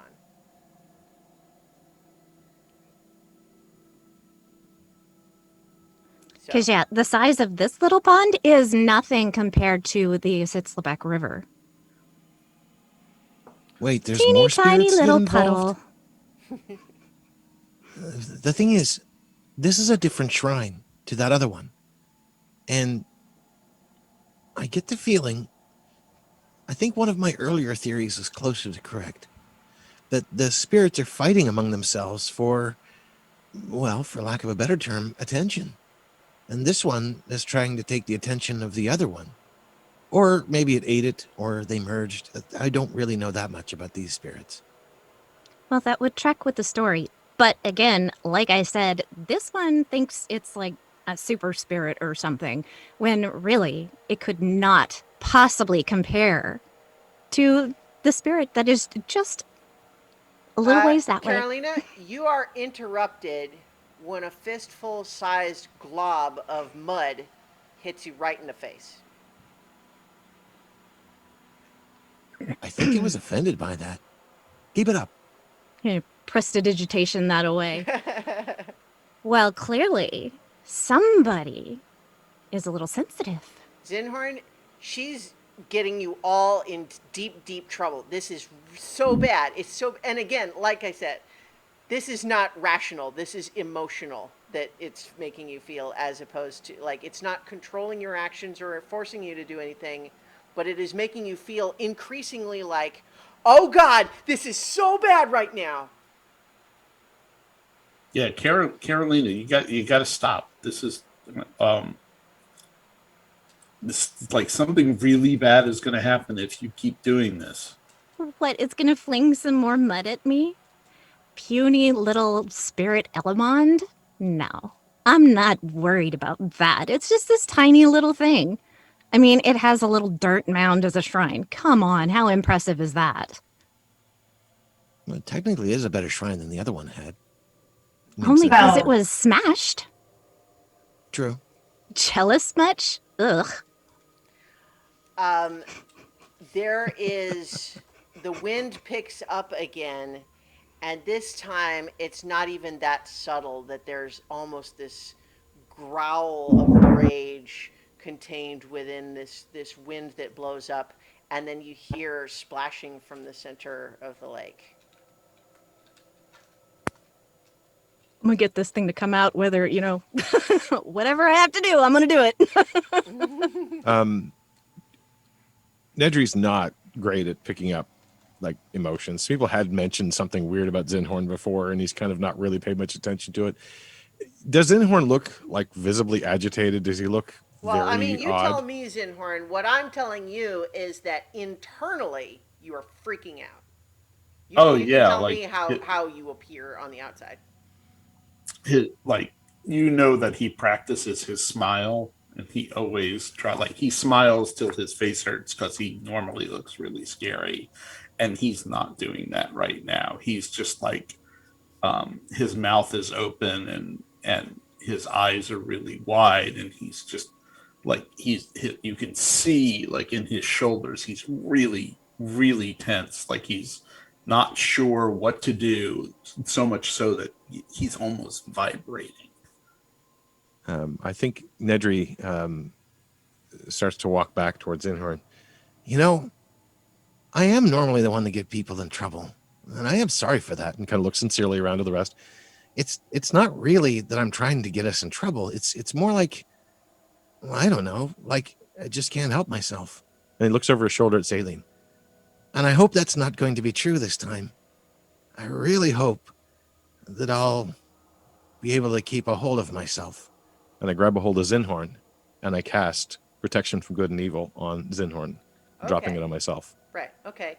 Yeah. Once again, in a similar way to the effect when Nedry cast it on himself initially, there's sort of this growling hiss shockwave that emanates out from him. Nedry, as soon as it drops on you, it's a little bit, you feel a little bit like you were the one that just got slapped with muddy water or something like that. It just feels like the air just feels gross around you. right now. Zinhorn, you immediately recognized that that anxiety and fear you were feeling was coming from outside of you yourself. Once again, I leave it to you to judge how much you feel naturally, but you are no longer being forced to feel that way. Okay. Oh, this thing is got in my head. Thank you, Nedry. I'm feeling much better now. You okay, Nedry? Nope. From the No. center of the lake, you're hearing slosh, slosh, slosh, slosh, but it's still out past the where you can see. Well, I guess no, Zaylene, you are the one exception with your 120-foot dark vision. You can see that there is a humanoid shape that has, like you don't, it was previously established. You're not sure how deep this lake is at the center, but what you see out towards the center appears to be a humanoid figure standing in maybe like shin deep water and sort of almost drunkenly lurching forward in your direction. Here it comes. Safety first, and I'll cast mage armor. On Mage myself. armor. Yeah, I'm mage gonna do armor. that too. And at the same time, slap protective verses Okay. and give. Oh, where's that damn thing? What is it? Yeah, it'll be Zinhorn. Oh God! All right. Oh no. Great big. So it has no effect. No effect. Because he's already got. Well, he cast aid on us earlier. Well, but that's not Oh, no, temporary actually- hit points. Aid is different. So yeah, 2 temporary. Oh hit right, points. yeah. So 2 temporary hit points for him. Yeah, He's and too also shaken at the technically moment. he didn't cast aid on himself. He cast it on the rest of you. Right. Okay. Yeah. Right. Yeah. All right, but in any case, you have 2 temporary hit points now, Zinhorn. Good for you.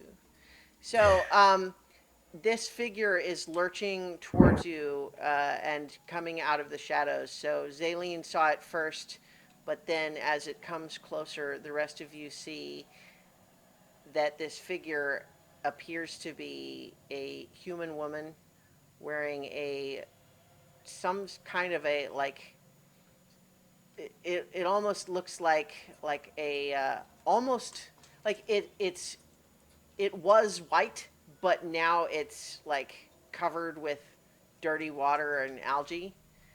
But it appears to be a human woman with very sallow, almost translucent skin. Her hair is very matted and tangled, and her eyes are totally black. She's lurching in your direction. I think that's Becca. I think that was Becca. Well, if we have to fight her, can we try not to kill her? Do you have anything to like unpossess people? Cause that's creepy. I don't. So I don't think I do. Nedry moves behind Zinhorn. Yeah. That's to kind of hide. she's coming closer. She's only about 30 feet away now. That means I can see her. Mhm. I'm gonna cast Dispel Magic on her. Okay. So it would be your spellcasting modifier check. So for you, that's Wisdom. So I need a Wisdom check, not a Wisdom saving throw. Wisdom check. So that's 15. Let me just quick double check, make sure I'm playing fair with this number, but I think that's not enough.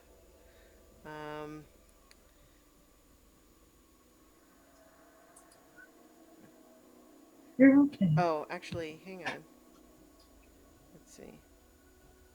Oh, DC of I'm sorry. 10. Yeah, I didn't have all the stats up, so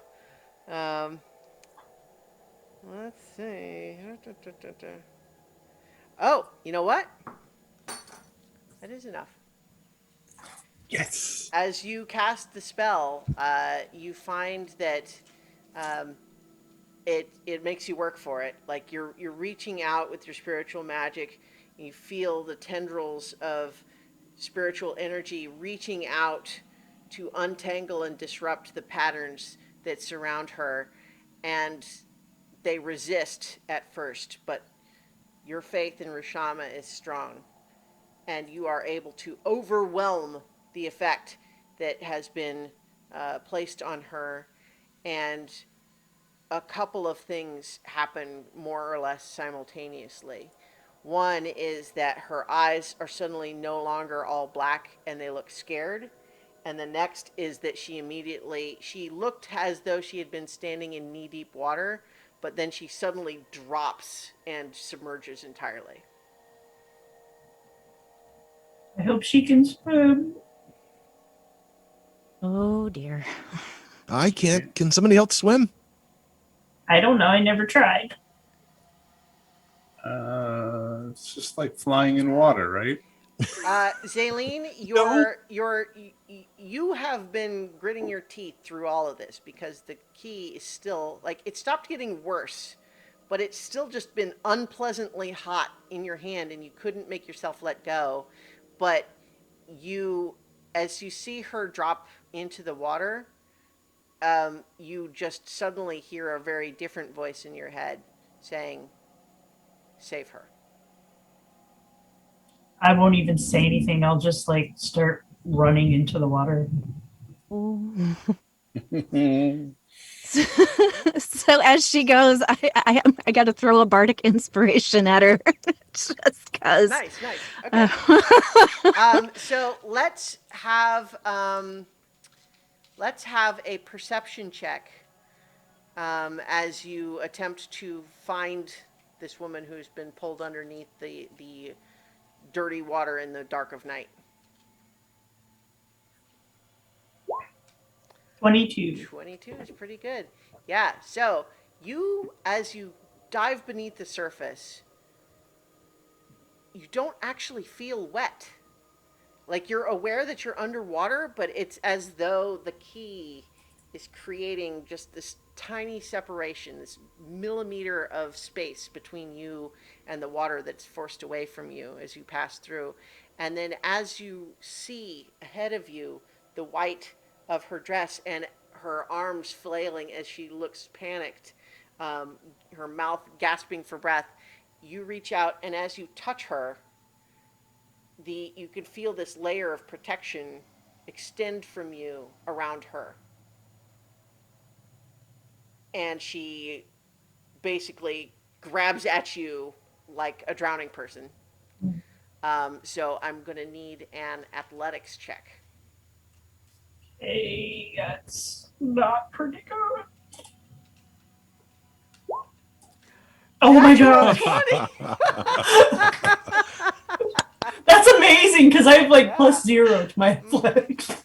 Yeah, you know that you're not necessarily the strongest out there when it comes to just pure muscle, and you know that she's clearly panicking in a way that can frequently give people adrenaline strength that would be beyond what they're typically capable of. But whether it's just the courage of your conviction in this case or the guidance provided to you by your patron, you are finding that you are able to resist her panicked flailing and grab hold of her and drag her back towards the bank.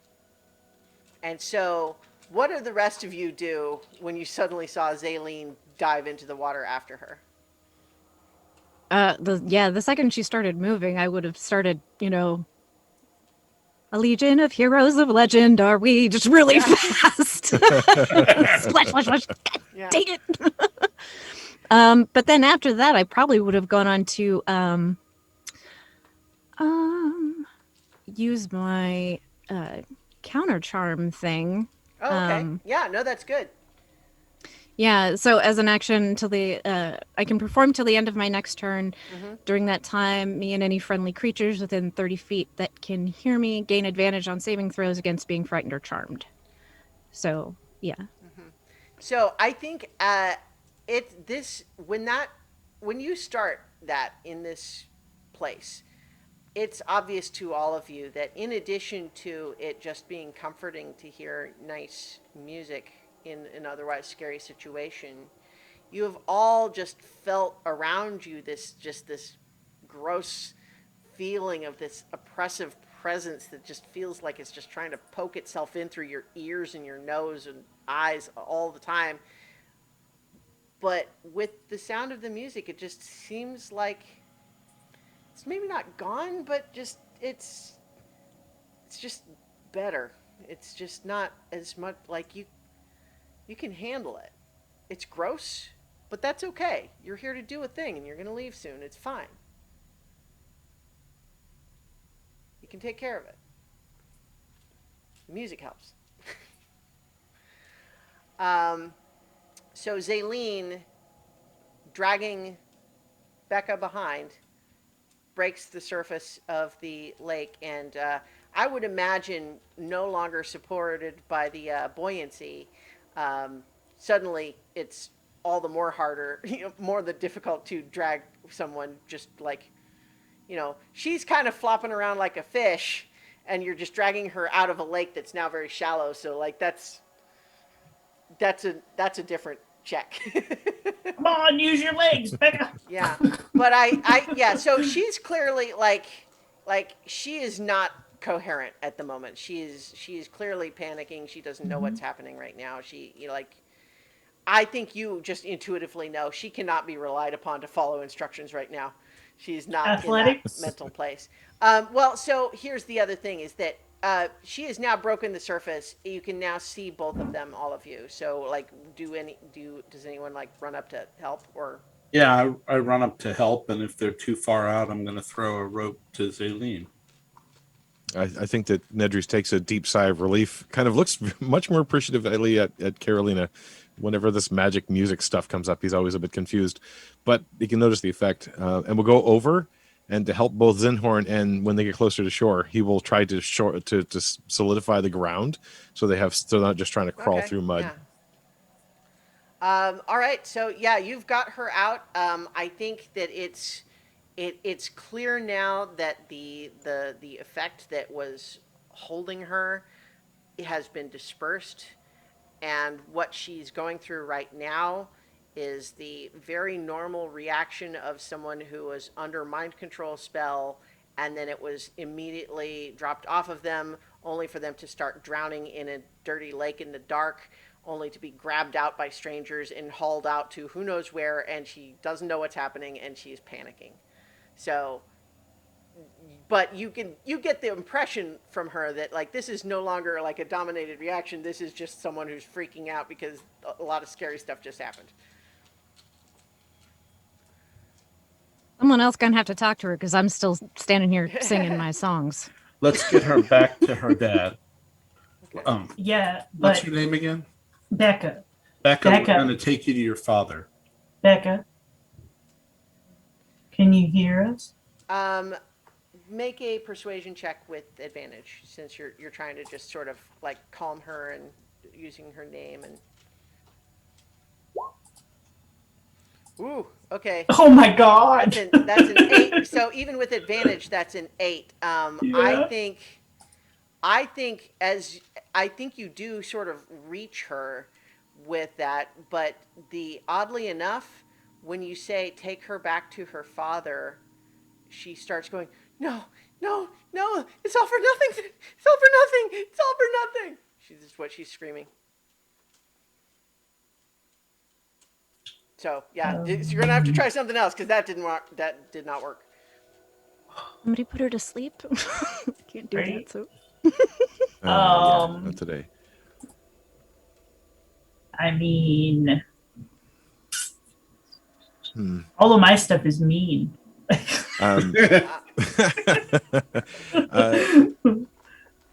Nedra's going to look over at the mound again with the transfixed animals and the charm thing in the center, or the necklace or bracelet at the center. Mm-hmm.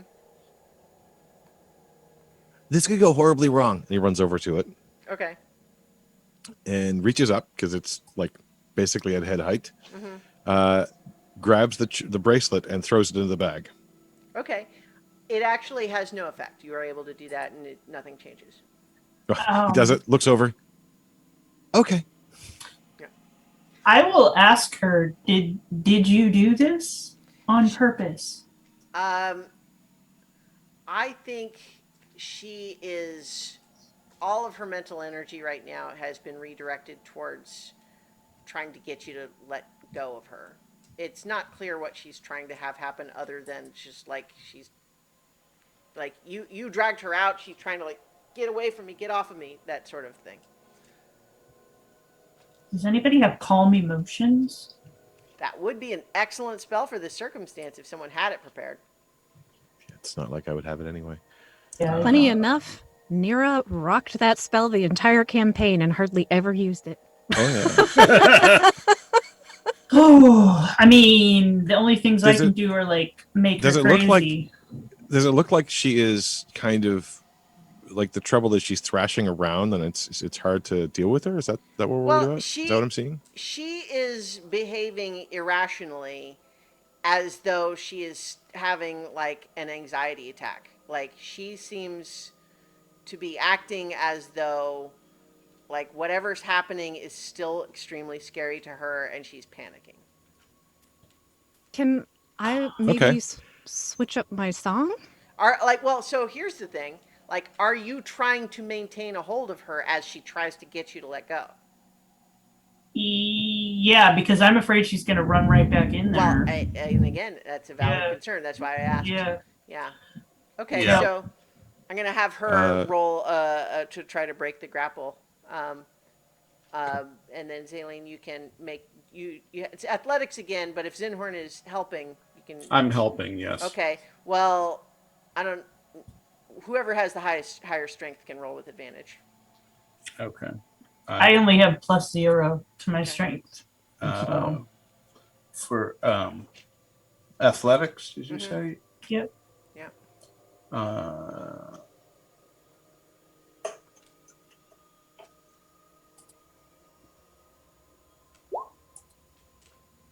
16. 16. Nice. She actually got 15. Ooh, shoot. Yeah, she rolled Okay. reasonably high. But yeah, so she is almost breaking free, but not quite. You're still managing to hold on to her for now. Nedry will start to walk over in that direction. I'm really sorry, Becca, but it's for your own good. And he'll cast Hold Person on her. Okay. Let's see. She get what? Wisdom saving throw? The wisdom saving throw, right. difficulty 15. Nope, she fails. So she's paralyzed. Yeah. Okay, good. All right. Yeah. So All right. she We should she's get been out of trying here. to pull away, and then all of a sudden, Yeah, we should definitely go. I'm really sorry, Becca. I think Zaylene, even through like all of this, you still had this grip on the key, and once again you hear like the voice from the lake say, "You are powerful wielders of magic, such that I do not dare challenge you at this time. But stealing an offering willfully given is a slight that will be punished in time." Ooh, making friends. Just imagine if we're so powerful now, how much more powerful we'll be in time. And with that, I walk away. Was that voice out loud or only to Walks Zaylene? away. That was only to Zaylene. Okay. Yeah, and you guys are like, what are you talking about? She keeps talking to things, but that's okay. She's kind of That's just her. She does that all the time. I'm gonna pick up. Sinhorn, do you have Shatter? I do not. It's like that. Well, you want to shrine needs shatter come the down. shrine? Mm. I think we should go before she gets free. Yeah, let's get her out of here and we can figure out what's Yeah. going on with her. Yeah, I Just was hoisting her on the shoulder or what? Yeah, I'd pick her up. Okay. Well, as they pick her up Hold and get Person is a clear, concentration spell, so protection from good and evil fades on Okay. Zinhorn. Well, the counter charm is going. So yeah, this counter charm, if the counter charm is still going. Well, so I was actually thinking, once they're clear, stand in front of the shrine and use Thunder Wave. Okay. So just something that Carolina would certainly be aware of. It will almost certainly kill all the animals standing in the circle. Yes, What are but you what kind intending of to do? life do they have right now? I'm just making sure that you're aware of the effect it would have. What kind of animals are they? Like it's like little ones, like mice and small birds and bugs and How stuff. many of them? Like a dozen. Okay, if Carolina tells me what she's doing, like you're going to destroy the shrine, I will go in there and I will just start picking them up and taking them away. we don't have time for this. And Yeah, that's why I was Nedry just gonna will like wave do a it real hand. fast. Yeah, the whole Nedry person will only wave a lasts hand. a minute, right? Well, Yes, they I can know. keep going. Like they Well, I'm can gonna keep going keep and we'll going. follow. I'm Yeah. But I don't want. I- I don't want. Nedry would not leave Carolina behind, and Zaylene is needed to carry the other one because Nedry's not going to do it. So Nedry sees that sort of standing at the shrine. We need to go, and he waves his hand, and I'll cast Mold Earth to just blast the earth away as gently as I possibly can, Okay. which isn't really Well, gentle. so I think with Mold Earth can't really do it violently, but it can kind of just sort of sag It can- and sink back yeah. into the ground.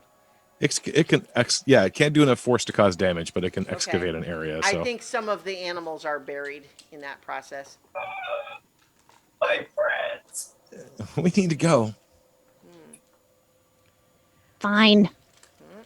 Go. So you've got you're kind of hurrying back. Are you still doing the counter charm, Carolina, or no? Yeah, I'll keep that up just because.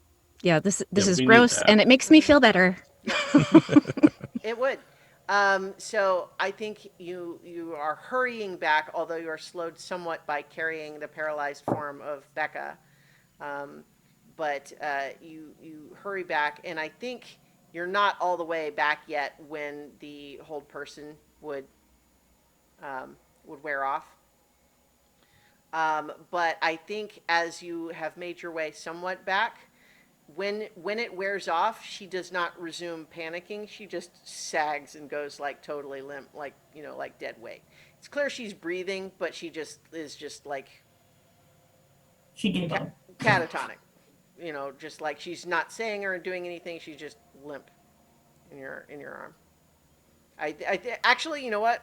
Go ahead and make a strength saving throw to try to make sure like when that happens, because it would certainly be a different position trying to carry her. Strength Yes, saving please. throw. Yeah. Okay. 16. That's still pretty good. I think you do manage to keep from dropping her.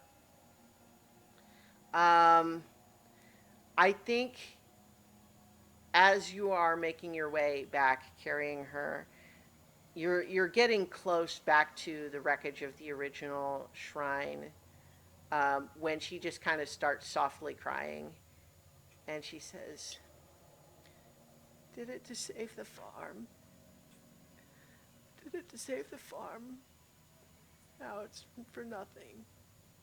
It's not for nothing. Your father needs you. The two of you together can survive without the farm. You can move elsewhere and start a new life, but your father can't live without you. He's already lost so much, Becca. I think that Nedry's been huffing and puffing behind. Actually, this isn't actually your fault. That's a lot of movement. In bargains with entities that propose to have actual rules, if they don't fulfill their end of the bargain, then the bargain is moot.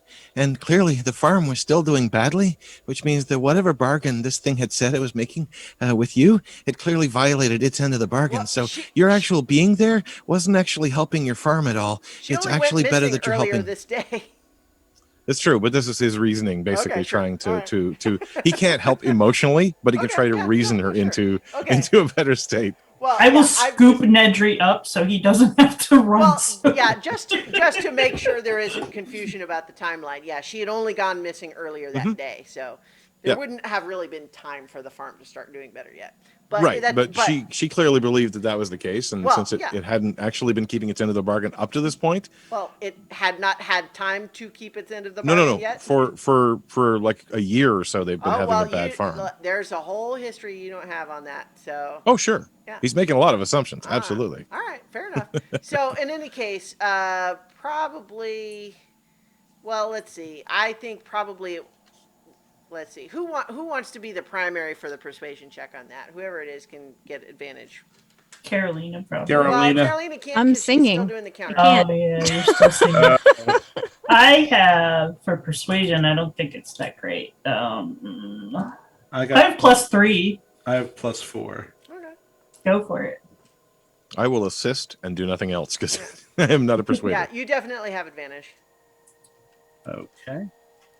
Yeah. Uh, Hopefully, do better than last time. Okay, 16 with advantage. 16. Yeah. Not bad. I I don't think she is just suddenly persuaded like, "Oh, of course you're right." But I think there's a part of her that like what you sense in her is the feeling, the feelings of someone who thought they were making a heroic sacrifice and being told, "No, you can't do that. You're not allowed to." But at the same time, there's a relief.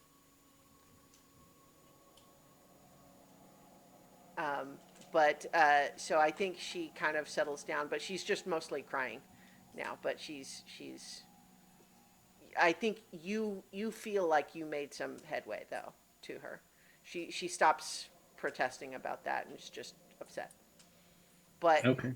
you are now though reaching, back the original shrine, and a bit closer than you had left him, you see Steuben with his lantern, looking hopeful because like he had heard the music and he was like coming to try to see, and as you see him see her, he just drops to his knees, like the lantern kind of tumbles off to one side, and he's just head in his hands and is crying himself in relief.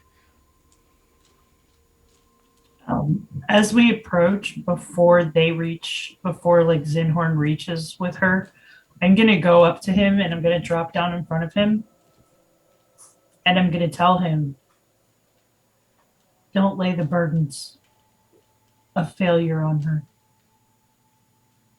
because she was willing to sacrifice herself to save your farm."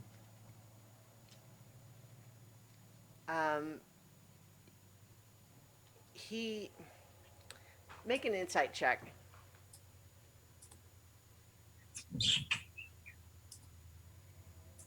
7. Okay. This guy is taciturn farmer type. You're not sure how much headway you made there, or like I mean, he's clearly very, like, he's relieved, and he's like looks impatient to kind of go over and sort of reunite with her, but yeah, you're not sure how much penetration you got with that. I still felt the need to say it. Oh, sure. No, hey, I don't blame you. Yeah, so the two of them hug, and they're kind of crying together, and they're just kind of like that for a few minutes, unless you guys interrupt them. I think we should probably move off. Like, how can I tell? Like, does that feeling dissipate at all? Yeah, I think that you have found that, like, it's less out here. You think you probably don't need to continue the counter charm. Like, it's not, the influence is still kind of in the air, but it's certainly not as powerful now. And for that matter, it occurs to you that it may be all the more less powerful on the basis that you destroyed a shrine and stole its biggest offering.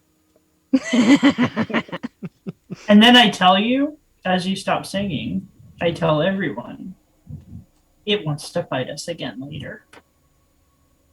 It said that we had powerful magic, so it was afraid of us. When you say that, Becca actually looks over to you and she just says, "Thank you for saving me, but don't take that warning lightly. It's so deep."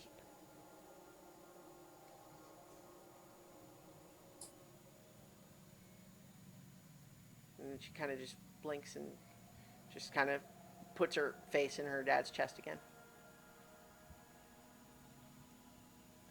Well, I don't know about everyone else, but I could really use the chance to dry off.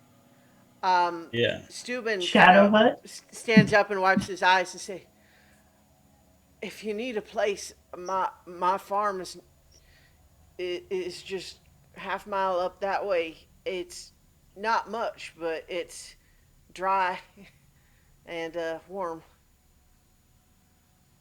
Well, if you don't mind. We know you guys have been through a lot today. We don't want to be a burden. You brought my daughter back to me. Anything I have is yours if you want it. Well, place to sleep for the night wouldn't be bad, I guess. Yeah. Let's go. All right, and so I think as Steuben and Becca slowly lead you off in the direction of their farmhouse, that's where we will draw tonight's session to a close. Yay! So thank you everyone for listening and or watching. We hope you enjoyed. Please tell your friends and all that good stuff. But in the meantime, we will be back next week for more adventure on so many levels. So many levels. Levels. It's so deep. A lot of them.